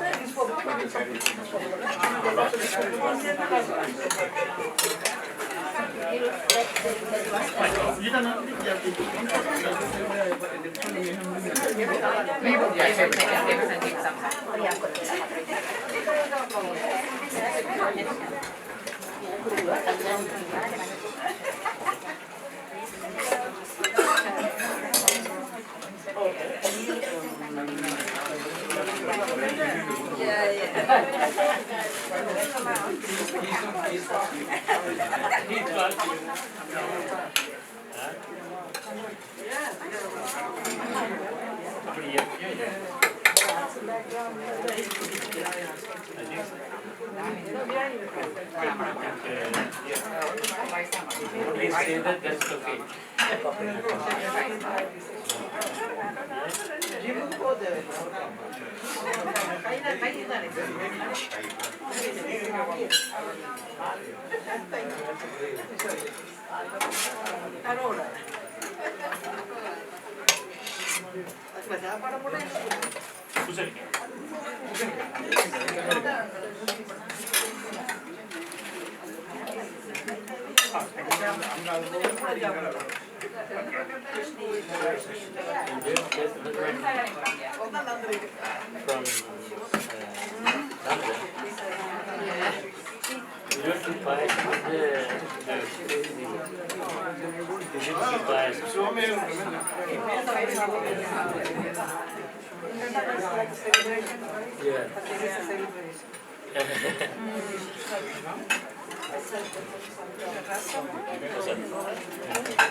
I mistook you for your brother.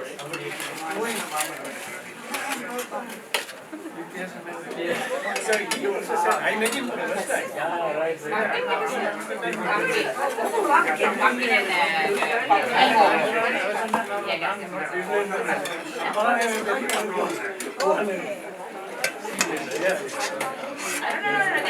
I think some of them are like not good. Oh, you have and then we set that up. We always this is nice. Thank you.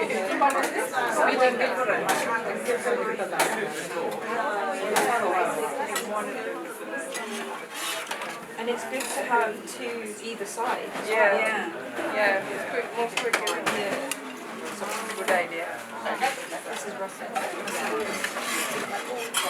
My car still smells of paneer. Paneer. So, see, they're in Merged and Tuck. It's quite far for them. I don't think they know. No, she mentioned. Oh, unless you told them. I don't think they know. Ah.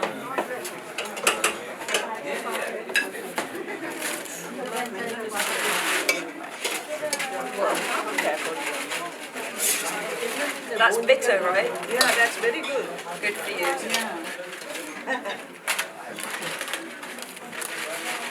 I like more papada. Actually, I'm going to take this off. Actually.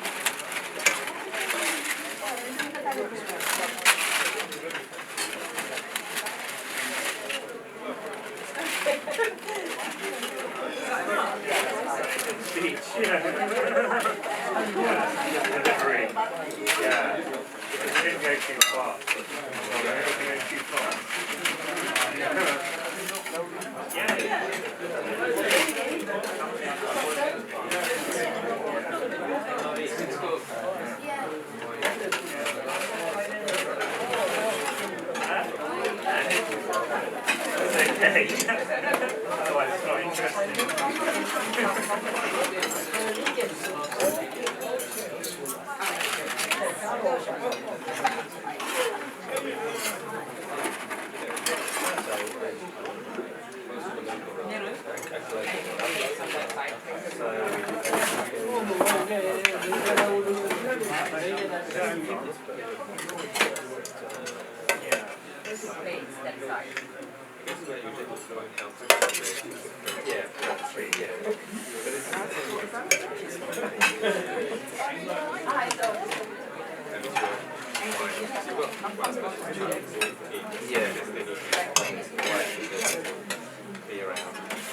Yes.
Got a trend drum.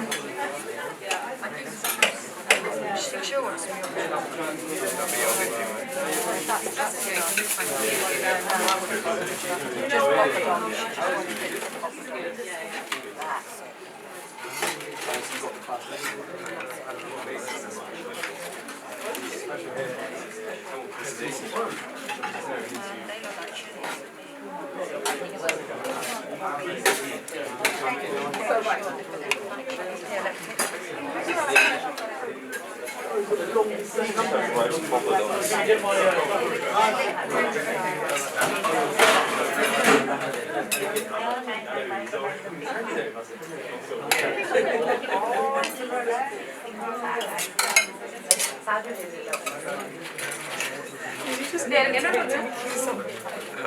Did you just imitate taking some? Well, I was moving it around to see what it was. If it was crispy, I was going to take some, but it's not crispy, so I don't want any of it.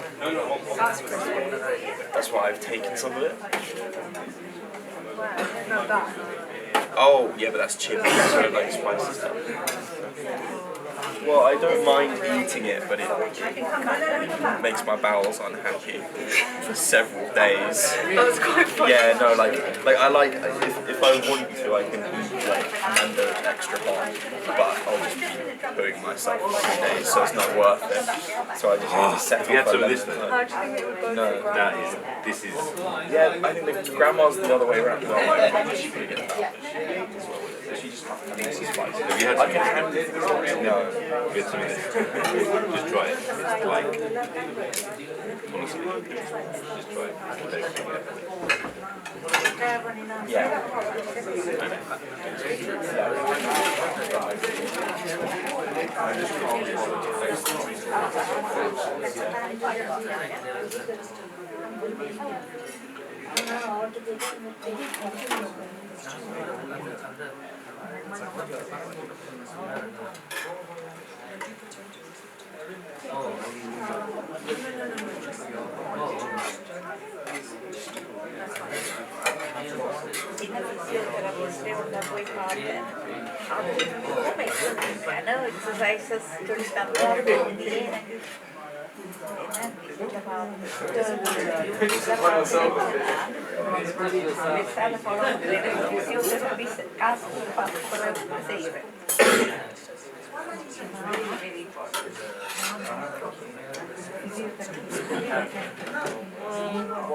Yeah. To be honest, bro, I mean, sometimes you feel like you've had a great seat, but it tells you you haven't. So it sometimes psychs you out. If I'm honest, like, we got it on a discount when we got the bag and the year membership for free. So we tried it, which is good, and it's cool if you're really into it, but like, sometimes I know it's good for that. Like, if you want to track like working out, heart rate and stuff like that, it's like, I think the same thing for most of like, it tells you like REM sleep, that's good, but sometimes it's a bit good. Your thing felt like this morning. Do you want some I might that is worth swearing. Do you want yogurt or not? I assume they are. Yeah, I do when you're good without. I'll carry that as plate. Yeah, you just don't. No, I'll carry it. Do you want a bit more? Bring it again. Go on, take those.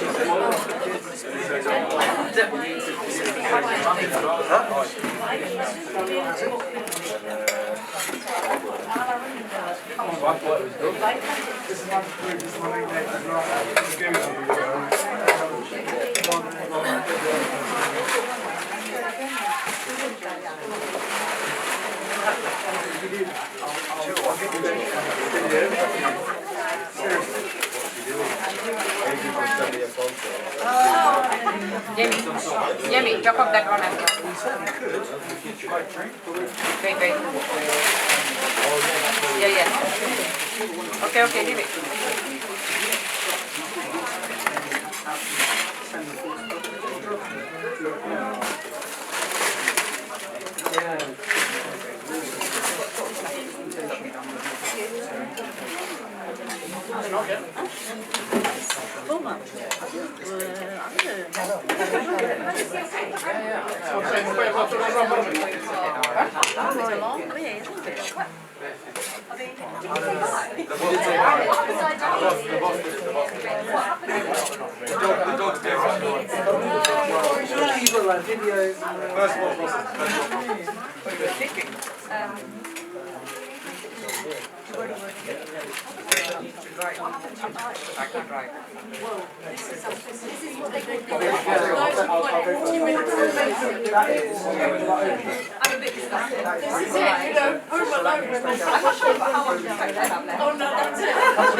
Ramesh.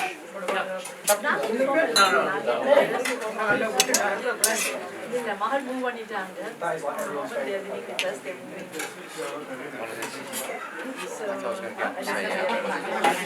That is like a caring mixed vegetable. Described in my wedding. Okay, my wedding, and it was really good. That's is that cassava or Pumpkin. No.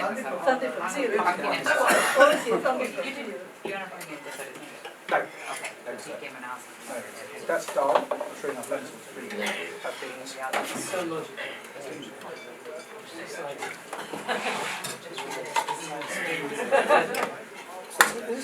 That is the proper way anyway in order for the restaurant. Yes. Restaurant, right? Yeah. And then some yogurt stuff, mate. Well, this is Sri Lankan. Yeah, this is very traditional Sri Lankan food. This is like stuff called palm pie, why not? It's a bit bitter, but it's nice. Oh, the beans And then that's, without the spice, that's spicy chili. Are you based in Croydon? Harrow. Are you new? No, it's not. Yes. It's our wedding. Oh my god! And it's David's wedding. My I've dad's never wife. had your food. It's really tasty. It's all something, yeah, thank you. We've been since 1997. That's the first we started out. I've never had your food. It didn't even pop out of the as well. Huh? Yeah.